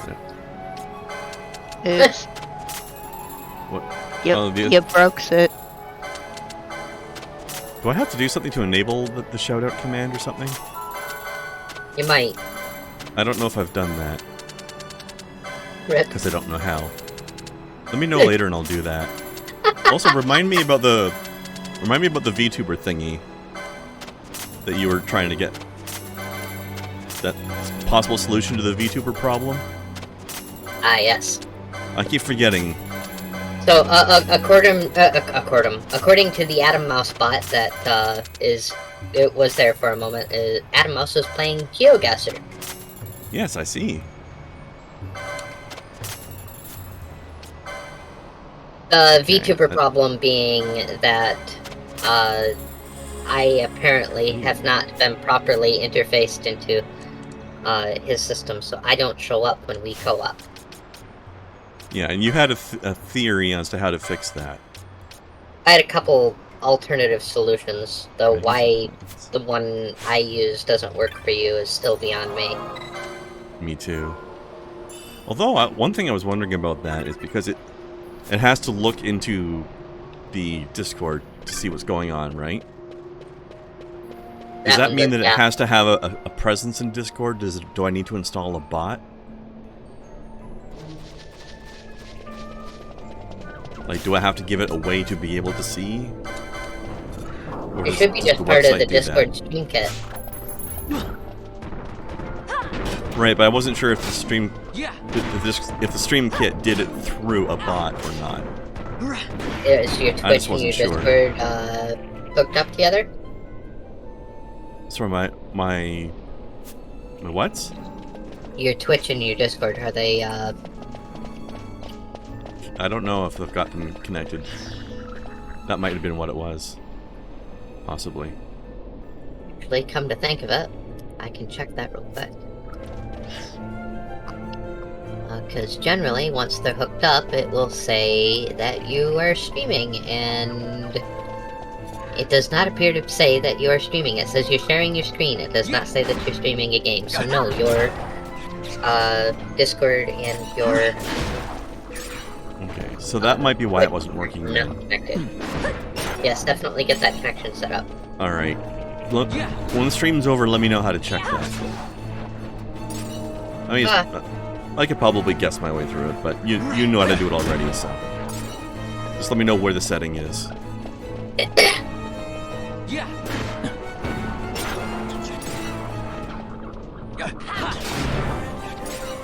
Would it be funny if that was just a matter of one setting being the whole thing that was off the whole time? That's just tech support in a nutshell, isn't it? I had that happen earlier, too. Amber armlet. What the hell's that? Increases physical damage dealt while empty-handed. Crap. It's trash. Well, I suppose I could spend some licenses anyway, but I don't feel like having anybody go all unarmed martial artist in this game. There's a few things you could do to boost that, but I don't know that it's really worth it. Let's see. Do I have anything else I need this guy to buy? Repeatedly. I should go down this way. Huh? Have we tried turning it off and on again? Yes. We have done a tech support before.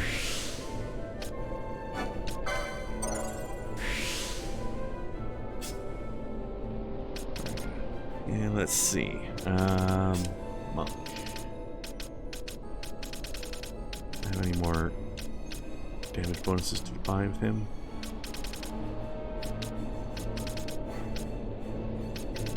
Earlier, I fixed a computer. Well, actually, technically, today I fixed 2 computers.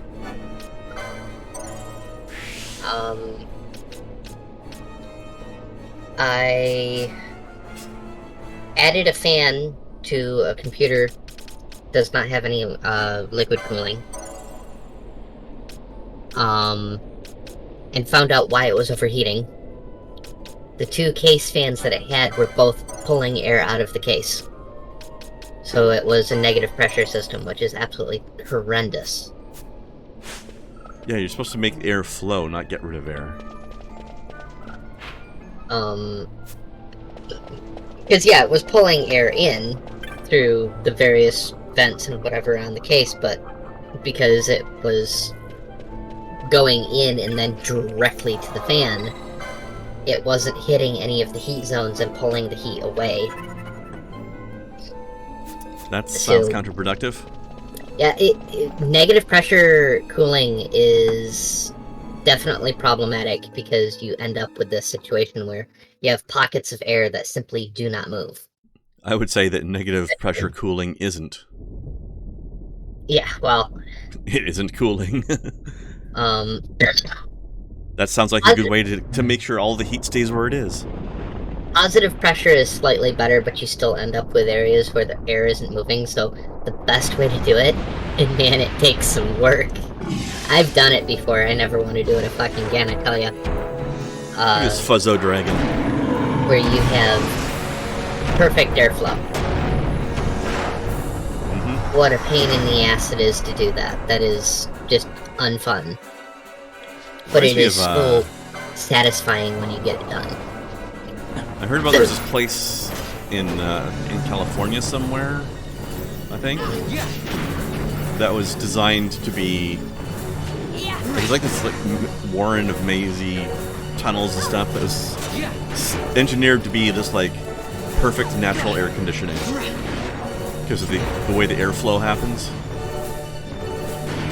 I forget what the place is called though. But I heard about it on this semi-recent video on this channel called Deep Fat Fried, which is not about cooking. Strangely enough, it's a podcast.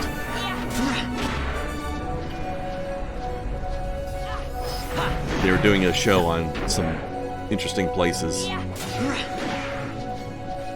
and this guy had managed to build this whole place by hand and just engineer it so that in the summer it cools itself, and in the winter it heats itself just naturally. Nice. Even had an orchard in the middle of it, and the orchard was set up with some walkways around the top, so you could just walk around these balconies and pick fruit from the balcony.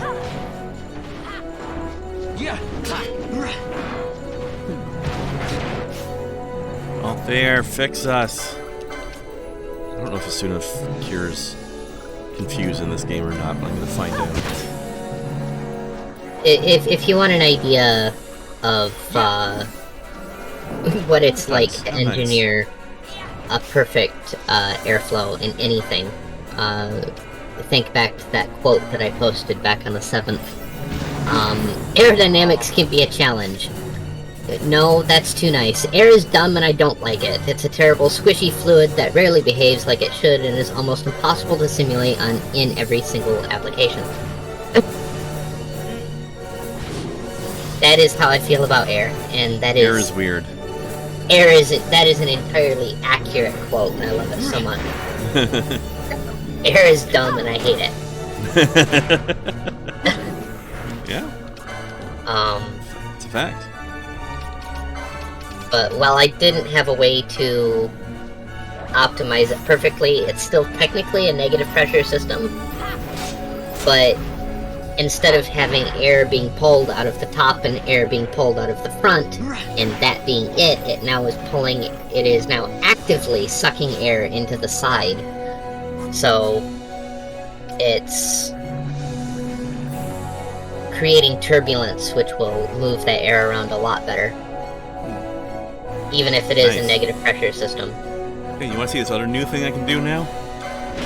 What's that? Since the last stream? This crazy shit right here. Oh. Sparkly! It doesn't do much when you only have the one. You can learn up to 3 levels of it and then mix and match it and chain it, and it gets crazy. But I only have one now. Nice thing is when you learn more of it, you actually get more mana. Nice. I can actually have like triple mana for everybody. Oh jeez. But I haven't done it yet. Well, you played this, right, Snow? You know what I mean.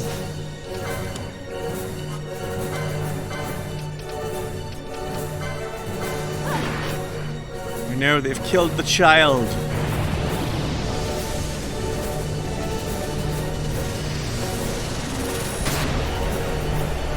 Enough of your dragon spores. There are websites for that kind of thing.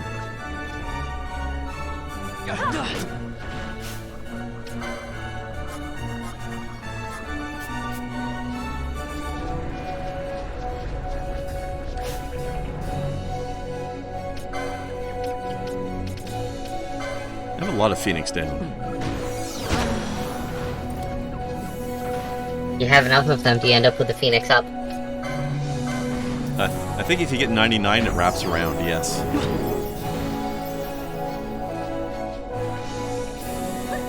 Phoenix Down is the more advanced version of yoga when you get really good at downward dog.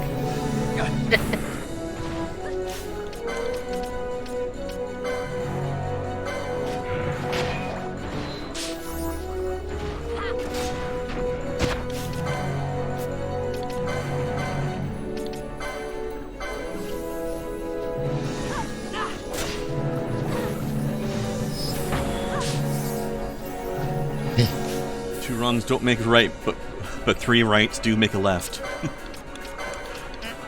That's true.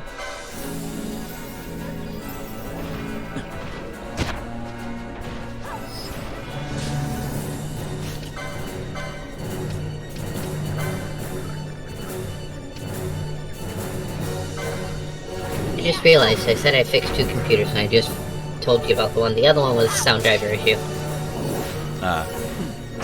Couldn't get the speakers to work. According to the computer, they were functioning. What the fuck is wrong with these? Fighting with everything, and it's just like, I fucking wonder. It's always some sneaky shenanigans. Couldn't be that an almost brand new computer was having a driver problem. That's unheard of. Ugh. Brinzel wants to know how hard it would be to put the liquid cooler outside of the case so he can warm his coffee on it.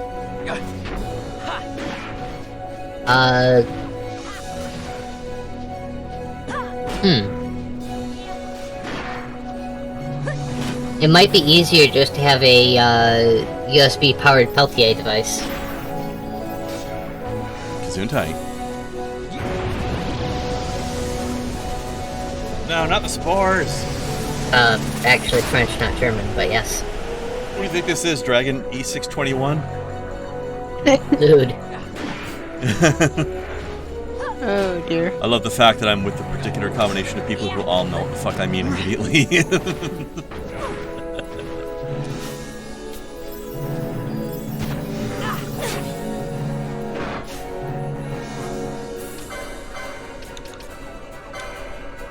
Forget, what is the oil status effect? It means that I take more damage from fire attacks. Ew. Not that this, I don't know if this guy has very many fire attacks though.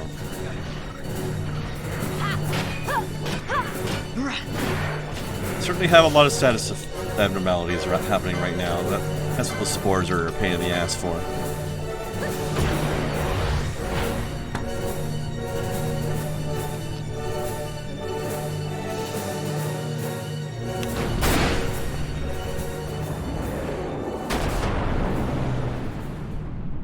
He was a durable pain in the butt.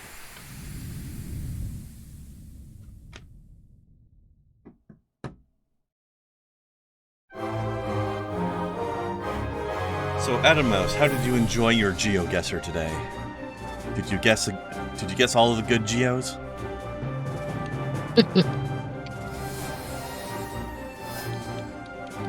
That sounds like a form of gambling in Hollow Knight.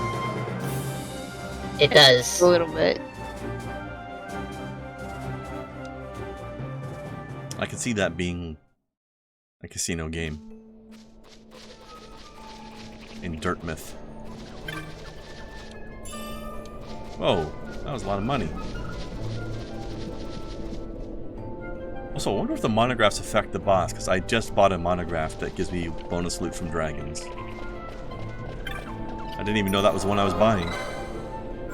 Then I went and fought a dragon boss. But bosses usually have preset loot, so it might not have mattered. I don't know. Depending on the places in Europe, that could be a pain in the cunning lingles with how they do their roads. Could be. walking backwards as hell sometimes.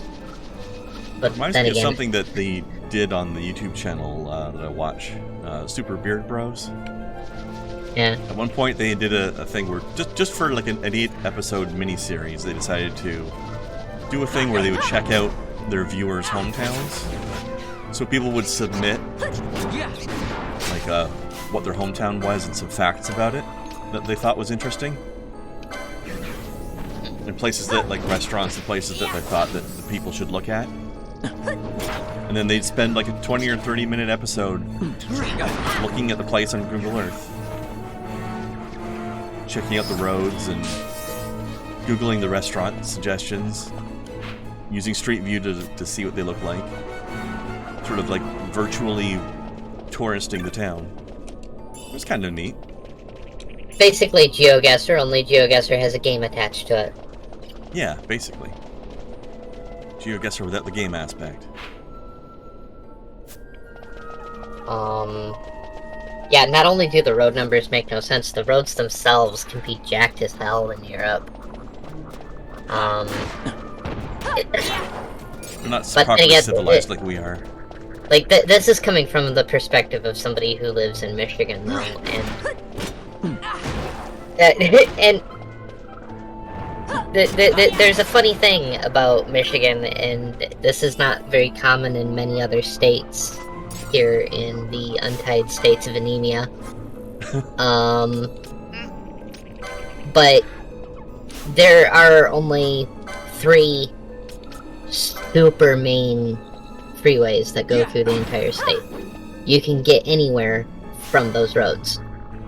You don't have to go from this road, transfer to this road, and go over to this road, and then hang out on this one for a little bit. No, you get on I-69, and you can go from one side of the state to the other fucking side of the state, no problem.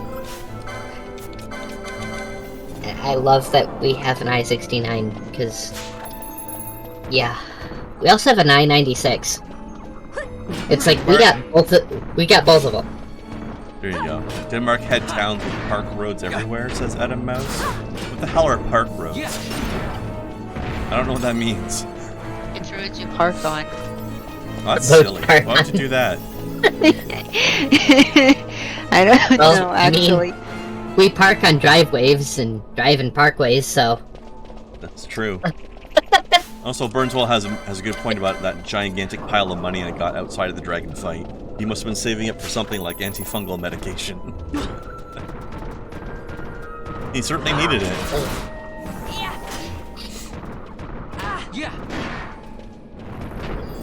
But no, after having lived in New York for a little bit, where the roads are just about as jacked as they are in Europe, I felt really good coming back to Michigan, because it was like, I could just fucking go somewhere. I was gonna say, there's a sentence you don't hear very often. Like, I didn't have to... there weren't like 5 different ways to get to the same fucking location. There was one way. It's like, yes, Motor City, we streamlined this shit years ago.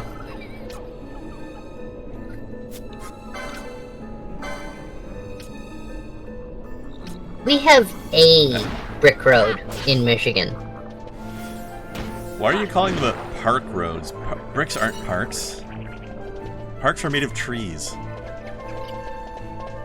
And grass. Grass is just really small trees. Not wrong. No, we've got, especially if you're playgrounded. To my knowledge, we've got one brick road here in Michigan, and it's exactly what you'd expect. No, it's not yellow. It's very what would I expect? Detroit. Why?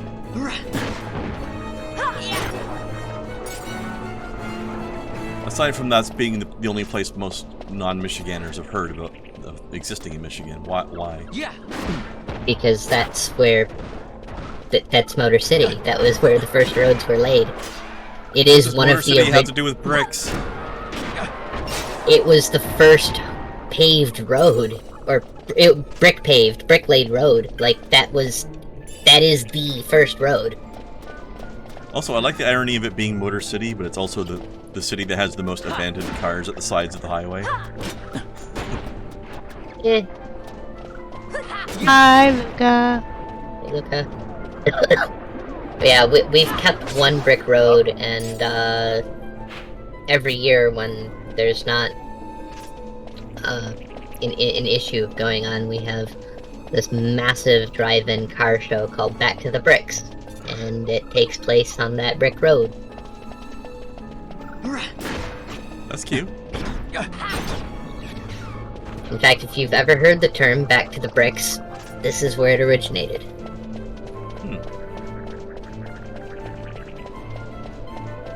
I think I may have heard it a couple times.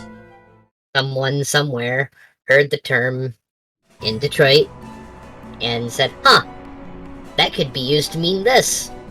And indeed it can.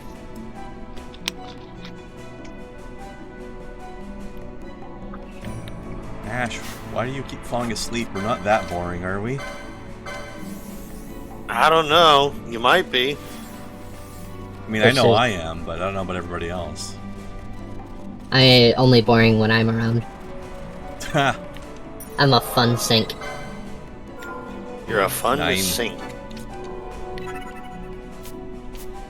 That's okay. Luca and I watch Apocalypse. We know how to tolerate boring. Oh my gosh. Poor Mappo. He's a sweet boy, but he has less energy than I do. Really does. I've watched videos where I swear he was about to fall asleep in the middle of a sentence.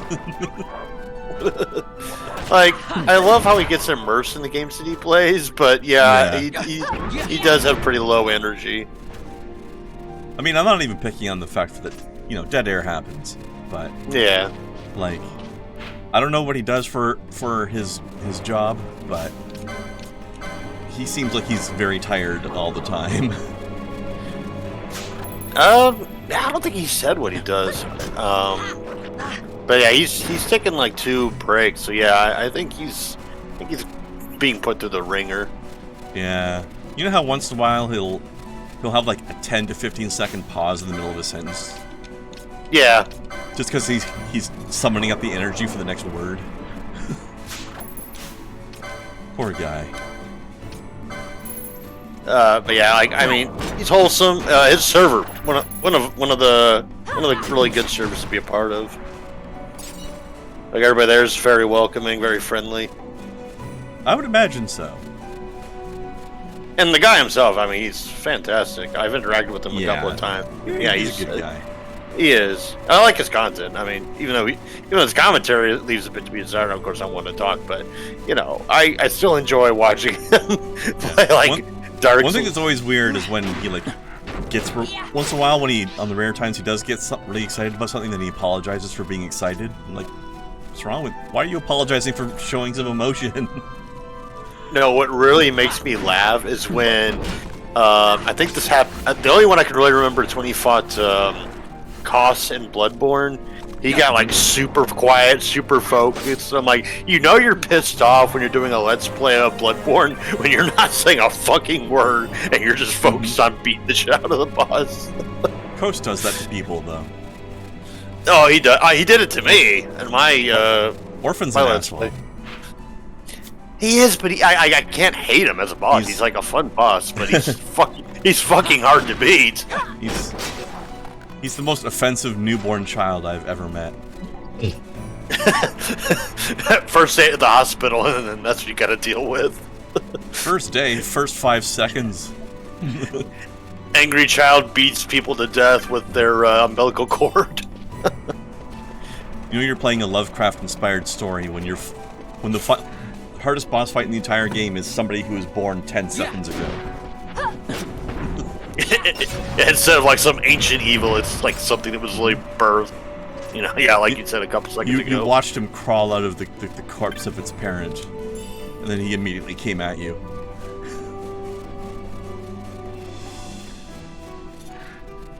Although I do like the bait and switch with Bloodborne. It's like, oh, okay. Gothic horror game about werewolves and shit. Half a game later, oh shit, this is Lovecraft. Well, I think it's a love letter to like all things horror. Like, you know, yeah, obviously it's a love letter to H.P. Lovecraft stuff. It's definitely generic horror in many ways, but there's some aspects of it that are straight up Lovecraft. I mean, you've got the big ogre-looking dudes. I assume they're like an allusion to like Frankenstein's monster. You got the werewolves. They feel a bit like that. Yeah, and then you got the vampires of Canehurst.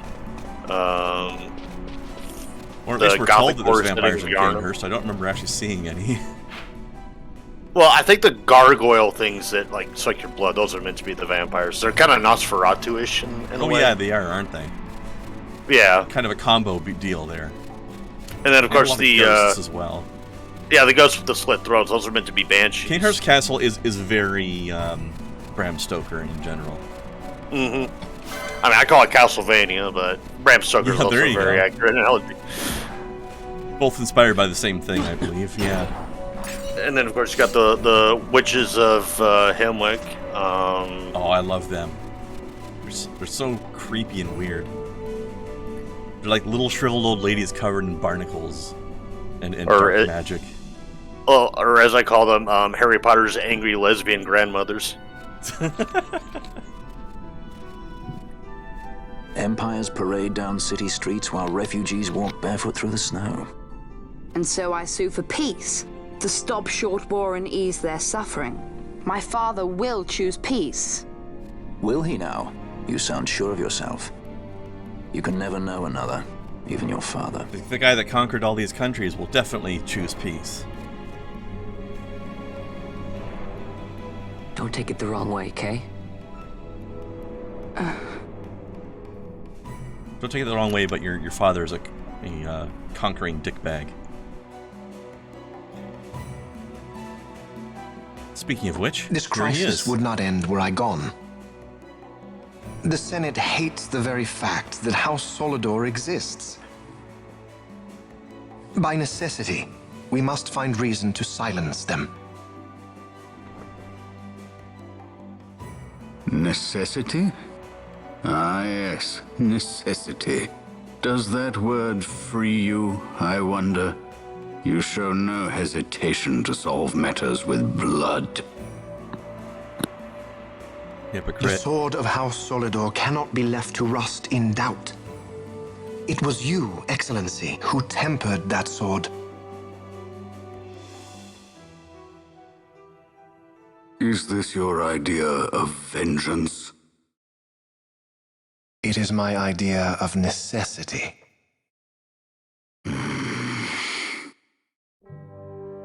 If we do not act now, it is not only our future you imperil. So, you would dirty your hands to keep his clean. My hands are stained with blood. I see little reason to stay them now.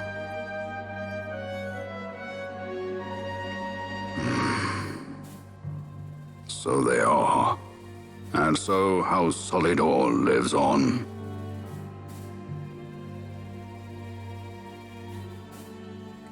So the old guy's the father? Yeah. And the younger guy there is the kid's brother. Okay. Specifically, their dad is also the Emperor. Speaking of emperors, the father actually sounds similar to the narrator of Dark Crusade. Warhammer 40k Dark Crusade. Yeah, might be the same guy. And his hat does also look silly. You're right, Snow. Yep. He hath a very silly hat. Also, I have to laugh at the idea that the guy whose the banner of his noble house is a giant sword, and he's criticizing the guy for using violence. It's like, I mean, after he's conquering people, and then he's like, yeah, you shouldn't be so violent. Well, by the way, here's our giant noble house sword.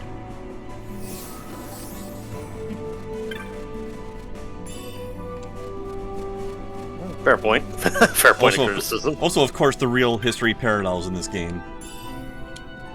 In this game, Arcadia conquered Rabanastre. And Arcadia is basically England, and Rabanastre is basically India.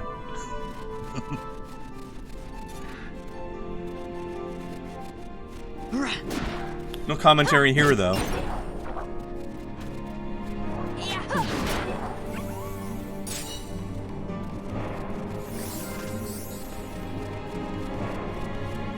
my objective is actually north, but just fill out the exploration and get a little bit of extra XP and loot while I'm at it.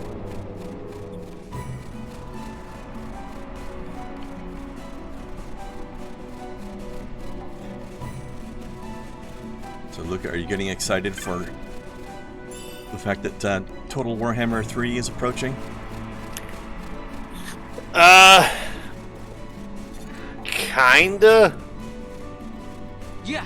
I mean, I'm not gonna buy it immediately out the gate because I gotta wait for all the mods to update their shit. And of course, there's gonna be patches for the game and blah de blah de blah. Well, more to the point, you have to wait for the modders to make the mods in the first place. Yeah, and like Radius, I mean, he makes fantastic mods, but he does take a long time to make them. But he does that because he wants to make them the best that they possibly can be. There you go. And so I appreciate that from him. I'm like, yeah, dude, take your time. I don't know how much of the code from the mods for Total Warhammer 2 can be repurposed. Maybe some of it. Well, they have to release the Mortal Empires version of Warhammer 3 first.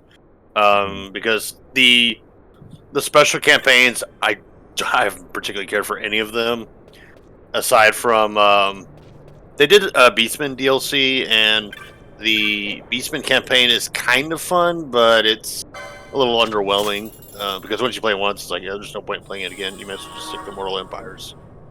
It's not a sandbox; it's like Mortal Empires campaign. I never played 2, but I had 1.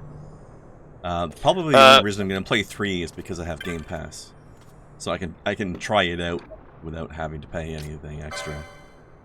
Yeah, the third one is going to be primarily focused on the Chaos Gods in Kislev, as well as Cathay. I assume Cathay you know. Looks interesting. Yeah, and I really like their art style. Yeah, I know a lot of Warhammer fans that play Total Warhammer. They're excited for Cathay because Cathay never had like any miniatures figures, so it's like So it's basically the first time it's playable. Yeah, it's like Creative Assembly has pretty much full reigns to make whatever the hell they want. Because that's what I mean. I'm not a big fan of Games Workshop as a company, but Games Workshop basically gave Creative Assembly free license to make whatever the fuck they want. Because it's like this is one of the best-selling Total War games they've ever made. And so Games Workshop is like, hey, Creative Assembly, Sega, do what you got to do. We'll give you the licenses. You just do your work. Which reminds me, I'm looking forward to the Necron expansion for Battle Sector when that comes out. I'm gonna grab that. And allegedly they might possibly be considered doing a Total Warhammer for 40K. I don't know how they'll do it, but there's prospects of them doing that. I don't see why it needs to be much different from what they've done already. Yeah, because I mean they could do what they did with like Dark Crusade and just center it on like, you know, a single planet or a small system of planets, or they could even do it in the Sol system, you know, where the Empire of, or the Imperium of Man, excuse me, is Imperium Empire, same thing. Just one's English, the other's Latin. Yep, the Sol system, otherwise known as ours. Mm-hmm. I'm kind of curious to see what Darktide will be like as well. I mean, well, if nothing else, they can't do worse than Warhammer 40K, or what the hell's it called? Warhammer 40K Vermintide? 3. No, not Vermintide. Vermintide was actually a good game. I don't know what or at least 40K 3 is. Are you talking about Dawn of War? Yeah, Dawn of War. Thank you. Yeah, Dawn of War 3, because like Dawn of War 3 wasn't terrible, but it was not as good as 2. That's for sure. It was very pretty. I'll give it that at least. Well, I mean, Relic, I think they were the developers of it. They straight up abandoned that game. Like, they're not even updating it anymore. But yeah, Dawn of War 2. I loved Dawn of War, the first one, and then also Dark Crusade. Both of those I thought were fantastic games. Dawn of War 2 took me a little bit to get, you know, accustomed to. I love Dawn of War 2. I have played that game through like 4 or 5 times. I love it. It sounds like you play that like I play StarCraft 2, because StarCraft 2 is one of my favorite RTS games of all time. Yeah, I've only been through StarCraft 2 a couple times. Yeah, Dawn of War 2, I didn't care for it at first, but once I played a little bit of it with when I played with you and Low Energy, I actually grew a little bit more appreciative of it, and I was like, you know what, fuck it, I'll give the campaign another shot, and I'm glad I did, because I'm like, you know what, this game's actually not that bad. I just prefer how Dawn of War 1 works over this one, because this one feels more like a tactical RTS as opposed to Dawn of War 1, where it's just full-blown RTS. Yeah, I liked the tactical RTS, and I liked how it had RPG elements, like you're leveling up these specific heroes. Yeah, I could appreciate that. It felt like you were leading this team of Marines through like a war and all that stuff, and I could appreciate that. It was fun.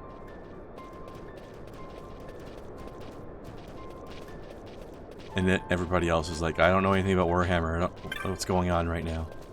That's okay. We're about to have another. Oh, what? What was that? What just happened? Oh, I didn't even catch what you just yelled. Oh, I said nerds. I was quoting okay. Homer Simpson from The Simpsons. Yeah, when he was at forgot campus. Nerds. Yeah, that. I think he yelled it loudly enough that Discord was like, "Whoa, nope."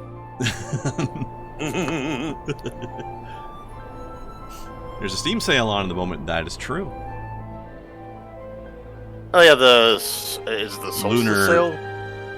Lunar New Year sale. Yeah, I saw that earlier when I opened up Steam to check something. And I was like, oh, we're having a sale. Unfortunately, I don't have any money, so. Food. Here you go, Snow. Our first new moo. Actually, I guess it's our second. New Mo. Yeah, that's the one. No. They I are remember in so Tactics they were really adorable. good at being mages. They are so adorable in 14. Like, oh my gosh, they are so adorable. I haven't seen them yet. They're like this little shriveled up mage grandpa lizard things. Lizard puppies. Yeah, there you go. See, Satisfactory is not the only game with lizard doggos. They are Right also where they got the idea. they're also mages in 14, and they're adorable. But they are also Fae, so don't fuck with them. I mean, they're powerful mages. Don't fuck with them for that reason either. Don't screw with the guy who can call a meteor down on your head. They're the kind of like calm, mischievous types. Yeah. Also, why would you want to fuck with them? They're so nice. That's called causing your own problems. Adorable. Oh, look. Another, Hey, wait a second. Viera. You're breaking the rules. Viera aren't allowed to have vowels. That's Ooh, hot bunny chick. Yeah, those are Viera. No wonder they kicked her out. She's got a vowel in her name. Mirren would not approve.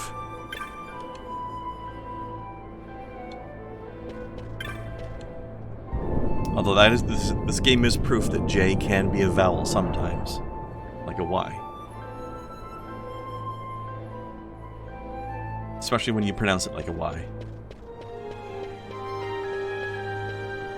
This place looks super chill.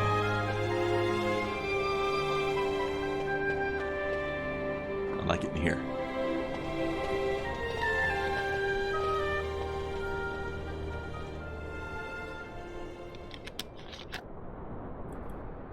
The oldest damn elf I ever seen. He looks barely a day over 20. Is he sleeping? 20,000. No, my child. Whoa. I do not sleep. I dream. For reality and illusion are a duality. Two parts of a whole.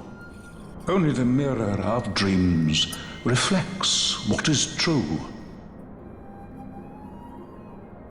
Anastasis, your grace. I am Lay Ashelia. down your words. Ashelia, daughter of Ramanas. I have dreamt your dream.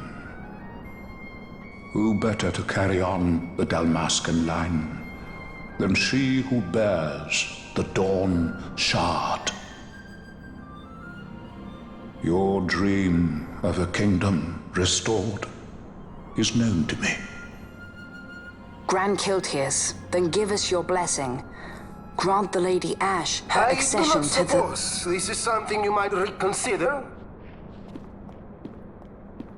My little Emperor-in-waiting. You called and I have come. Who's this Chad? This is the man I wanted you to meet. Believe it or not, he is a member of the noble house Margrace, rulers of the Rosarian Empire.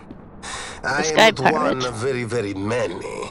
Try as I might, I could not stop this war alone. Thus, I came seeking Lars's assistance. Rosaria, otherwise known as Spain, apparently.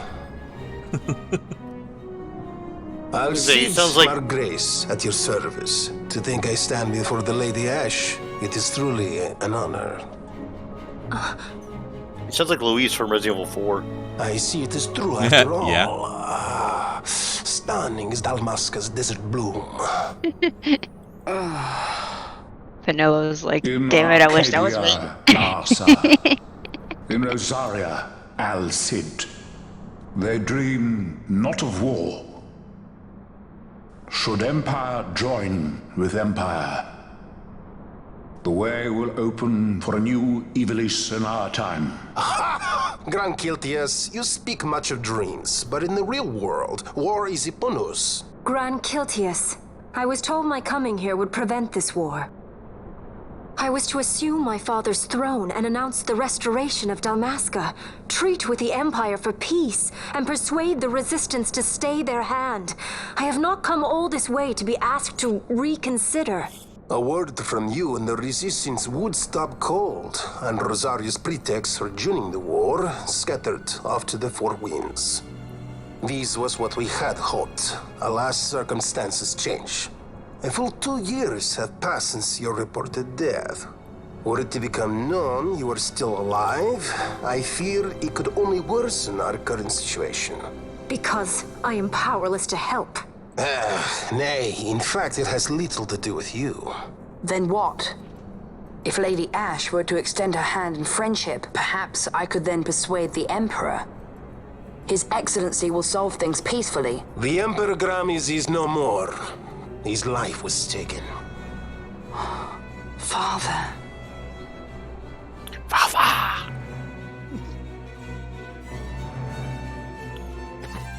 But we just saw him in a cutscene. What possible cause could we have to lay hand on our Emperor? A deception and an outrage. The Senate will not stand for this. I am the Senate. A viper amongst our senators? With Chairman Gregoroth as its head. With what dignity remained him, he confessed to the poisoning and passed his own sentence. A viper with many tails. Much of the Senate is culpable. We had no choice but to strip the Senate of authority and assign powers of autocracy to myself until such time as order... Spare me your lies! I see the serpent coiled here before me! Trace, you speak too freely. Zargabath! Do not tell me you join in his mama's farce! With Rosaria poised to invade at any moment, our leader must have a free hand.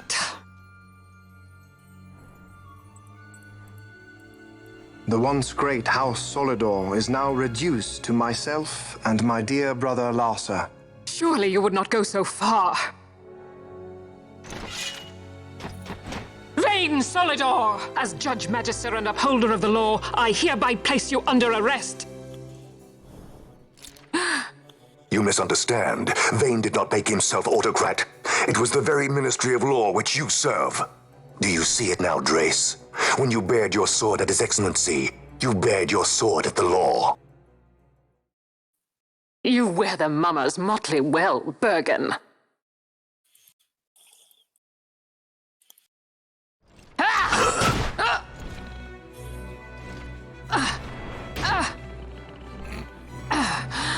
Face hug. I like the face palm cam on that one.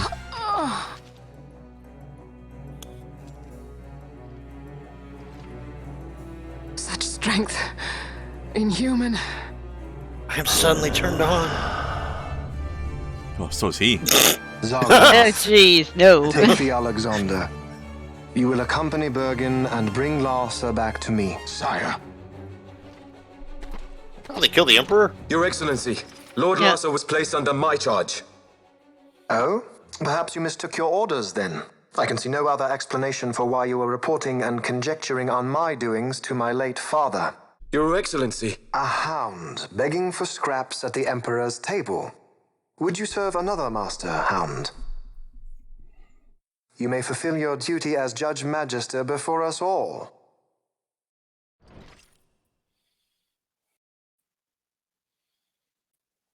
She has been tried and found guilty. Your Excellency, I beg you reconsider.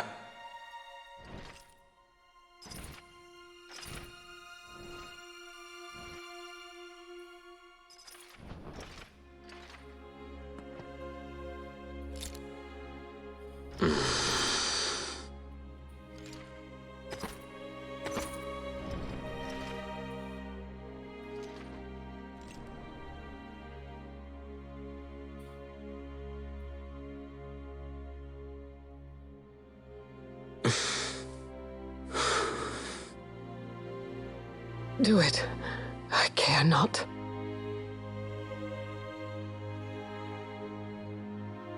Live, Live in this Gabranth. crappy empire anyway. Protect the young lord. Protect Larsa.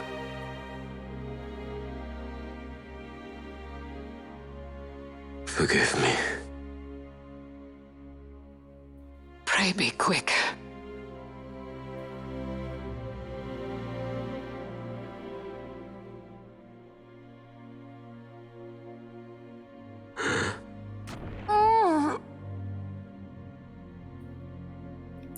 Damn, I was hoping when he said forgive me, he was going to say, no, I'm not going to kill you. I'm going to try to kill this other piece of shit. He doesn't have that kind of honor. Apparently not. And so House Solidor lives on. Oh, he's done a bunch of other shit in this game already. I was going to say, fuck this dude and his hair.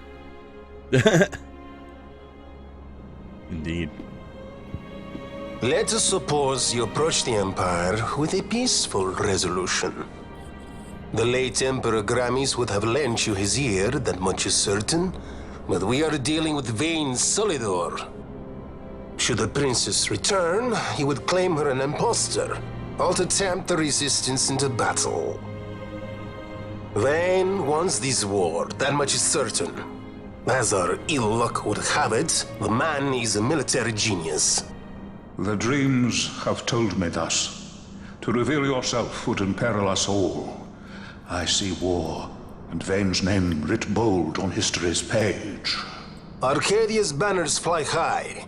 They are making ready for the coming war. According to our latest reports, the Western Armada prepares for war, under Vane's command, no less. The newly formed 12th Fleet has already been deployed. Oh yes, the Imperial First Fleet stands ready. They'll be underway as soon as the Odin's refit is complete. And there is more. The 2nd Caravan Expeditionary Force is being called in to replace the missing 8th, so there will be no gaps. The largest force ever seen. And then, the Nethicite is the coup de grace. Grand Kiltius, your grace. I spoke to you of my succession. Let us put that aside. Should I become Queen of Dalmasca now, powerless as I am, I can protect nothing. With a greater power at my disposal, perhaps then. It is the Nethicite of which you dream? I require something far greater. To wield power against power. Shit, you woke him up. Truly, the words of a human child. I am descended from the Dynast King himself. Indeed. Then you have but one choice. Seek you the other power Wraithwall left. Does such a thing exist? Journey across the Paramana Rift to the still shrine of Miriam. There rests the gift he entrusted to the Grand Kiltius of his time. Seek it out. The Sword of Kings can cut through Nethicite. Why he would entrust the power to destroy Nethicite, the instrument of his greatness, to another and not to his own progeny, I cannot say. Awaken Ashelia Benagan, and take up your sword, or your dream will remain but a dream.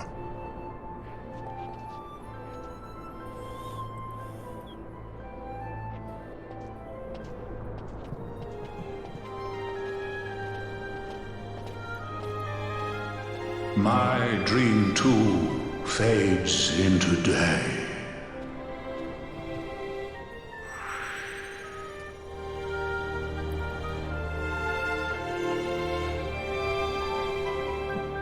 Well, Al Cid here is quite the character, isn't he? Although Burnswald brings up the tradition of every Final Fantasy has to have a Cid character in it. Apparently this game has a whole family of them. So I was thinking it's a play on the famous Spanish guy named El Cid. It's probably a combination of both. Almost every Final Fantasy game does have a character named Cid, but they probably did Al Cid to be a nod to that Spanish thing. Because that guy is basically from this world's version of Spain. Gotcha.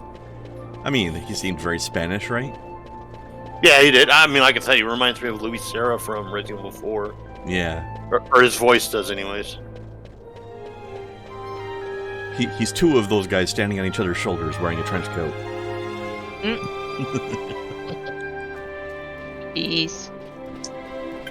Alright. Well, that was a long cutscene. Let's go kill some more things. Also, Kai, you were not expecting this to be a Bloodstained crossover, were you? Nope. Off to the Still Shrine of Miriam we go. Indeed. The crossover with a game that was made 10 years after this game. Time-traveling crossovers.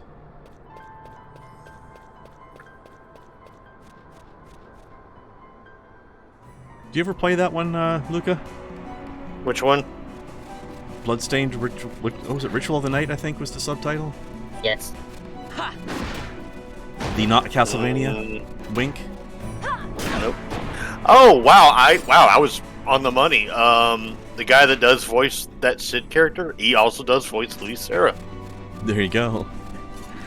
His name is Rino Romano. Grand Kiltius guy sounded familiar too, but I can't place it.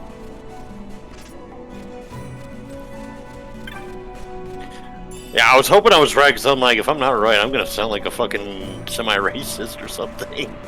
Oh dear. I mean, you can say that two people sound similar without being racist. I don't know. Yeah, I guess.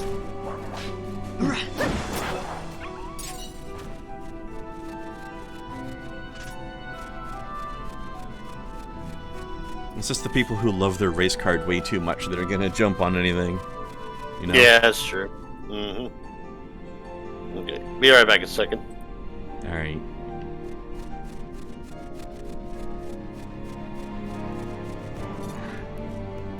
Let's see. I think it's the southern blue arrow we're going for. But we'll explore a bit while we're here. Ha! Yeah!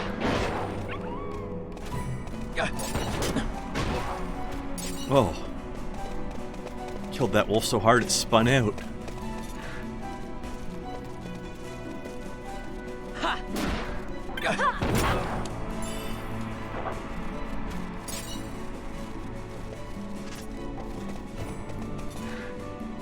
Also, I really like how these skeletons are dressed. Yeah.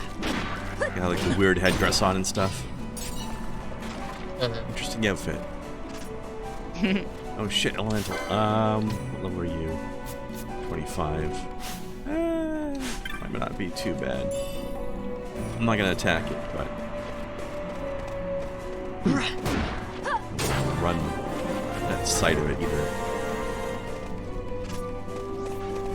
So I like how it's like a specialized elemental rather than being water, It's ice elemental.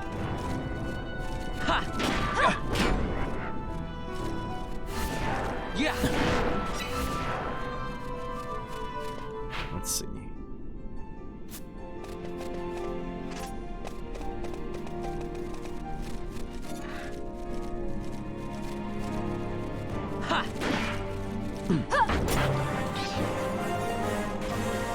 Hey, level up.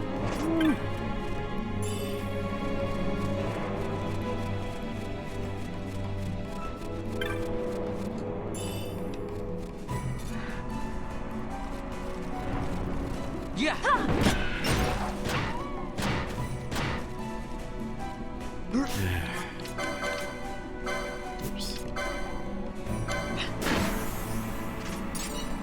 Never mind, I unconfused myself by stabbing myself with my own sword.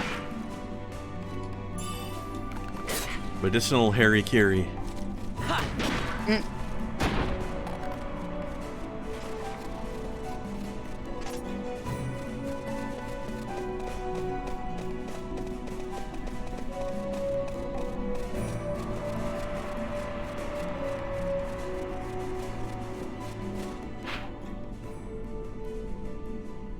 That's the way I'm supposed to go. So I'll do that later. Let's run about and screw around randomly first, shall we? Okay.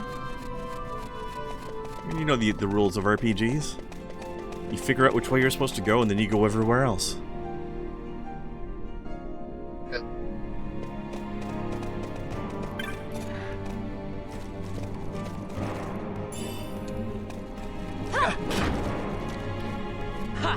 That's how you play RPGs.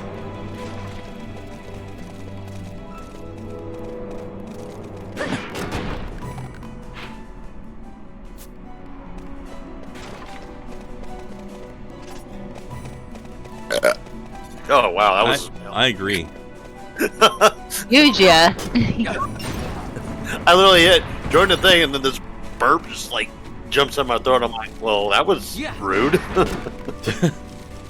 I have occasionally had a burp that surprised me as well. Yeah. Like you open your mouth to say something and just brah comes out instead. Ah, excellent point. Oh damn it, my eyes. Yes, My quite. hurt. I have a new friend request on. Wait, Twitch has friends? Yeah. I didn't know that. Yep. Oh, it's Dark King. Oh no. Oh, of course it is. Ah, fuck it, I'll accept. That guy is way too enthusiastic. For some reason, he thought I was from Kentucky, and I'm like, I mean, I've traveled through Kentucky, but I didn't live there. I drove through it once. Does that count? I mean, I mean, that's like me saying that I lived in Ireland, even though when I was, deployed to El Dafra, we had a pit stop in Ireland and Germany, and I got a taste of German absinthe, which, by the way, will fuck you up in more ways than 10. And then I got some Ireland whiskey, and I miss it. So.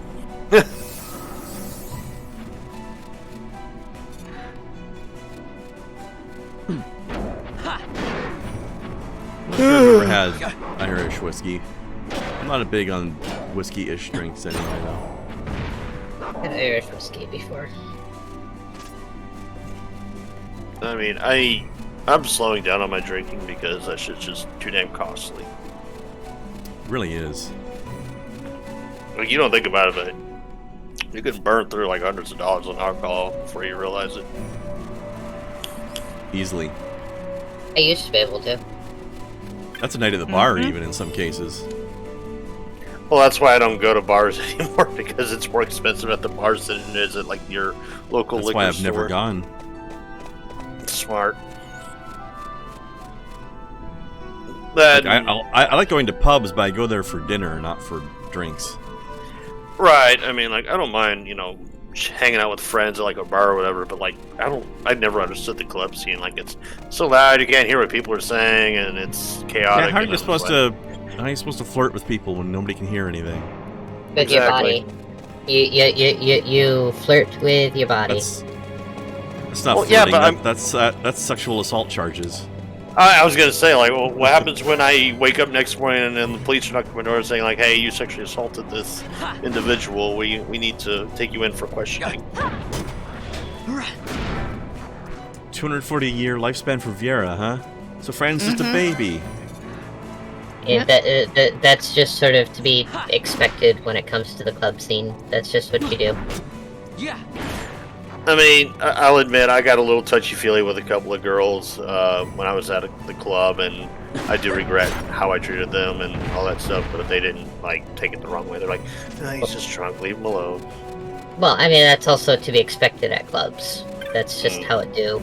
Drunken idiots. If you go to a club, then you expect to be...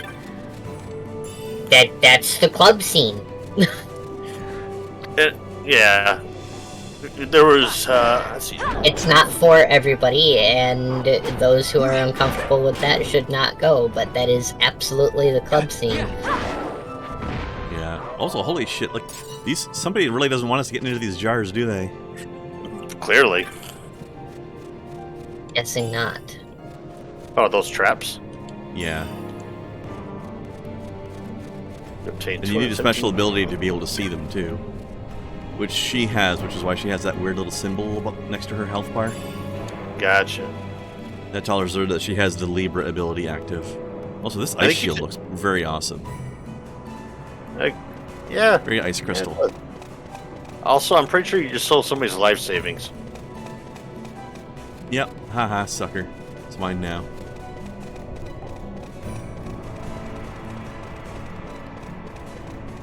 Snowcat, all those people need to be kicked out of the Viera village. No. They stole... I mean, they're thieves. That's why the Viera village in this game doesn't have any vowels left, because those ones stole them all.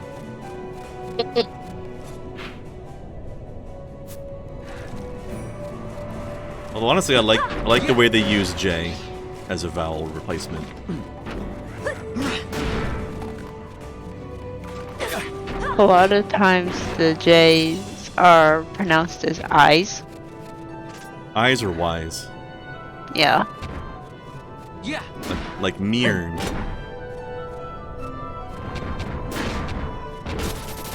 Sounds cool.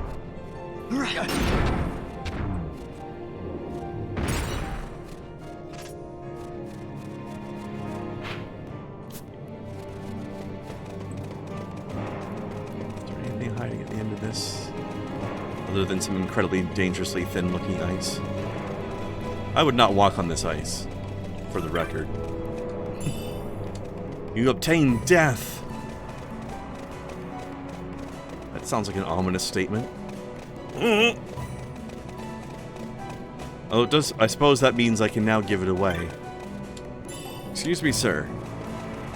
I am here to give you the die. Yeah. I am become death. Yeah, I am become die. I'm here to enliven you. Yes. Enlivened is a great word. Speaking of which, I just installed another game from Game Pass recently, which has been getting good reviews, called Death's Door. It looks like a pseudo Zelda-ish game where you're playing this crow that's like the new Grim Reaper or something. Oh yeah, I forgot if it was you or Girly I saw playing that. Not me. I've installed it, but I haven't played it yet. No, it must have been Girly then. I wasn't planning on streaming it either, but when I do. But I've heard good things. It looks fun.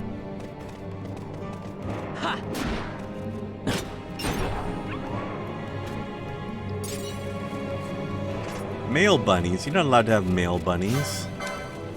Well, there are male bunnies. That's cheating. Bunny bunny. And apparently the accent that you hear Fran having, that is Regional? That is the Vieira accent. Oh, they all sound like that? They all have that accent. You got a Beetlejuice.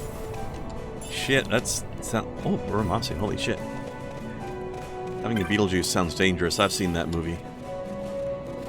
The voice actor for Lena in 14 is from Iceland. Ooh. So cool. that would probably be the Icelandic accent. I don't think it's exactly that, but I feel like it's halfway between Icelandic and Indian, which makes it really weird and exotic and unique. Then again, maybe that's just closer to what actual Icelandic accent is like. Yeah. It's a really cool accent, though. Because voice is my favorite thing about her. Yeah. Erenville has the same accent, so... Awesome.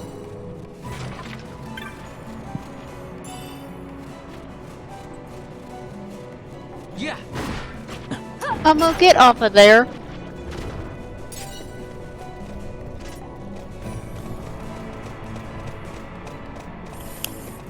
Turn around, the little shit is getting into something.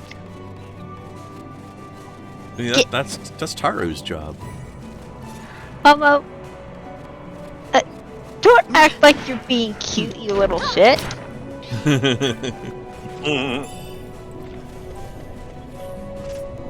We've seen you. You are not cute, sir. He rolls over and puts his butt up in the air and starts rolling around. It's like, see, I'm cute. Please don't smack me.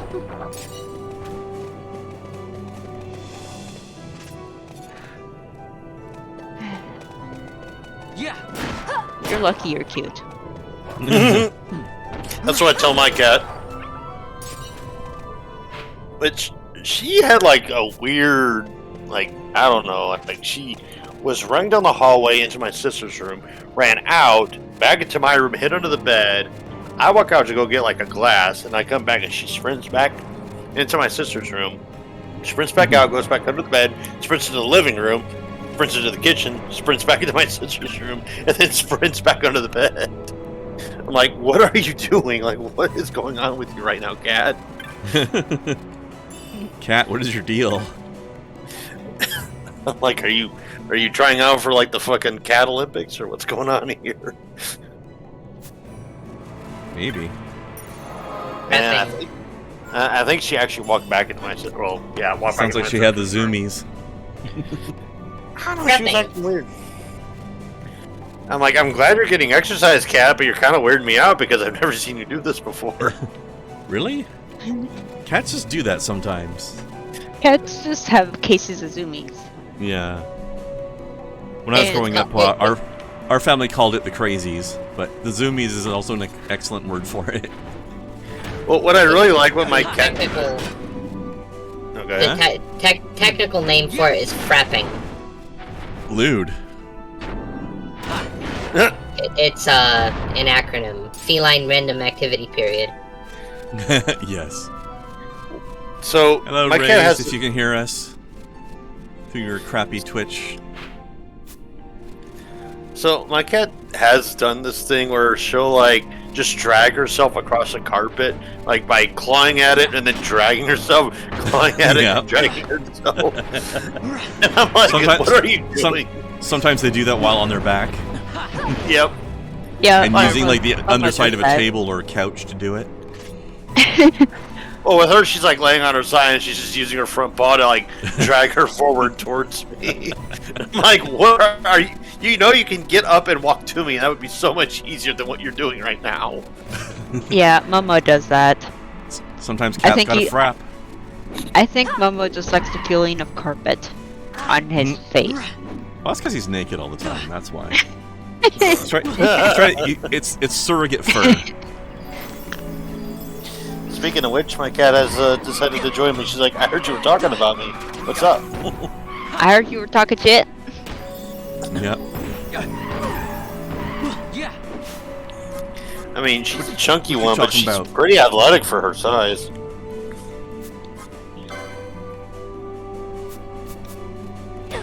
That's impressive. She's a big old chonker. She just looked at her food bowl and then looked back at me and said, "Hey, why is this empty?" Even though it's half full. You busy talking shit about me while you could be feeding me? She is still glaring at me. I think that's the cat equivalent of if you've got time to lean, you've got time to clean. Yeah. She is just giving me this death glare like, motherfucker, feed me or else. Cat, your bowl is half full. Come on. This guy does not want to come down and fight. Fine, I'm leaving then. Okay, there we go. She's like, okay, well, if you're not gonna feed me, give me cuddles. And she with love. And she went back under the bed. Oh, never mind. She came back out.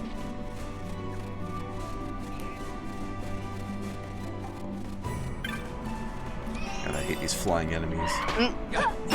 I hear the cat. You heard her? Yeah. I heard something very faintly. Squeeze the kitty. Meh.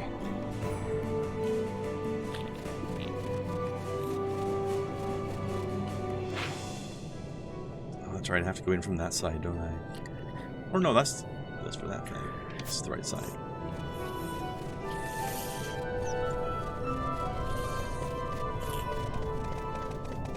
You, sir. You need some dye. Why are you so blurry? You go see an eye doctor. You're blurry. I would say you need to go see an eye doctor, but he was blurry to me too.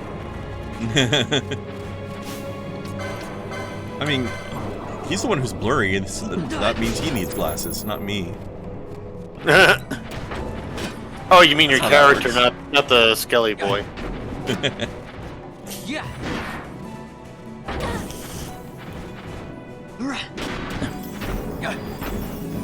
Hey, you like my weird sword, Luca? It looks weird. It's like weird rainbow sword. It's got 3 zeros on it. It's like a slot machine.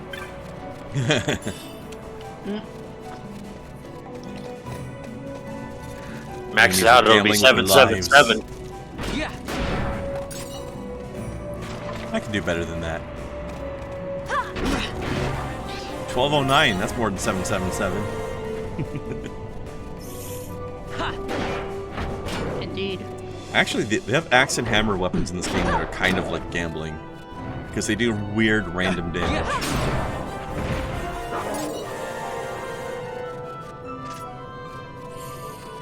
Like, their maximum damage is a lot higher than other weapons, but their minimum damage is a lot lower. So it's like, oh, I could do 2,000 damage, or I could do 50 damage. Who knows? Lunarit, hello! Level up, yes. Level the up. Is that a thingy? Excuse me, sir, are you a thingy?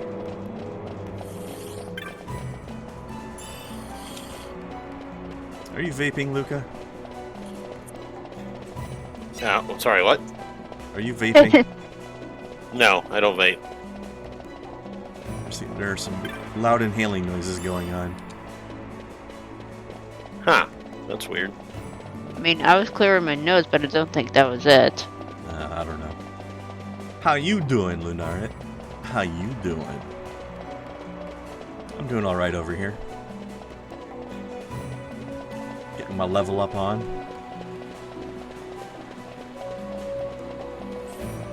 Be right back. Down a long pathway. Yeah. Maybe his cat was vaping, that's what it was. Ooh, battle harness. Sweet.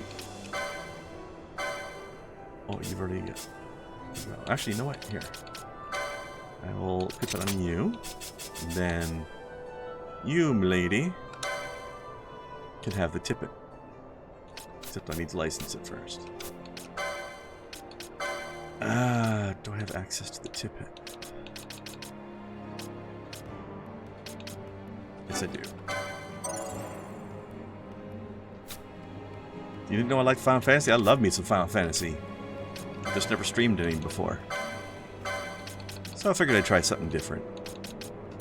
Here you go, have a tippet. Can you equip the Murasame? You need a license. Excuse me, ma'am. Do you have a license for that Murasame? You now.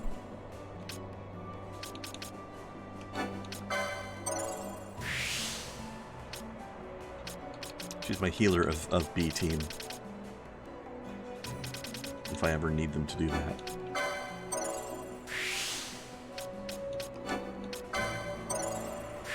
Also my sword bunny.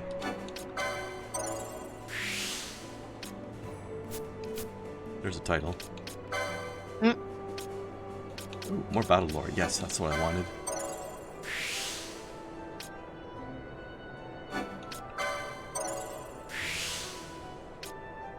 Oh yes, there's all the battle lore.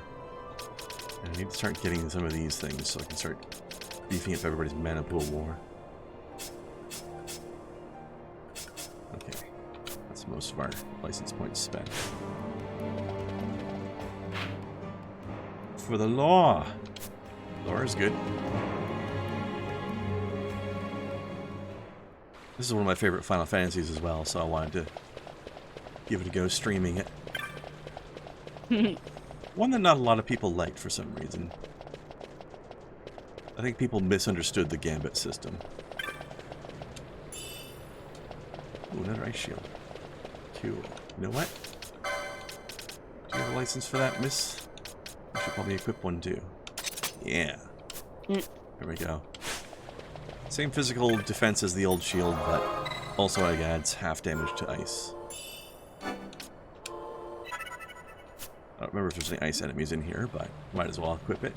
It's just straight up better. Alright.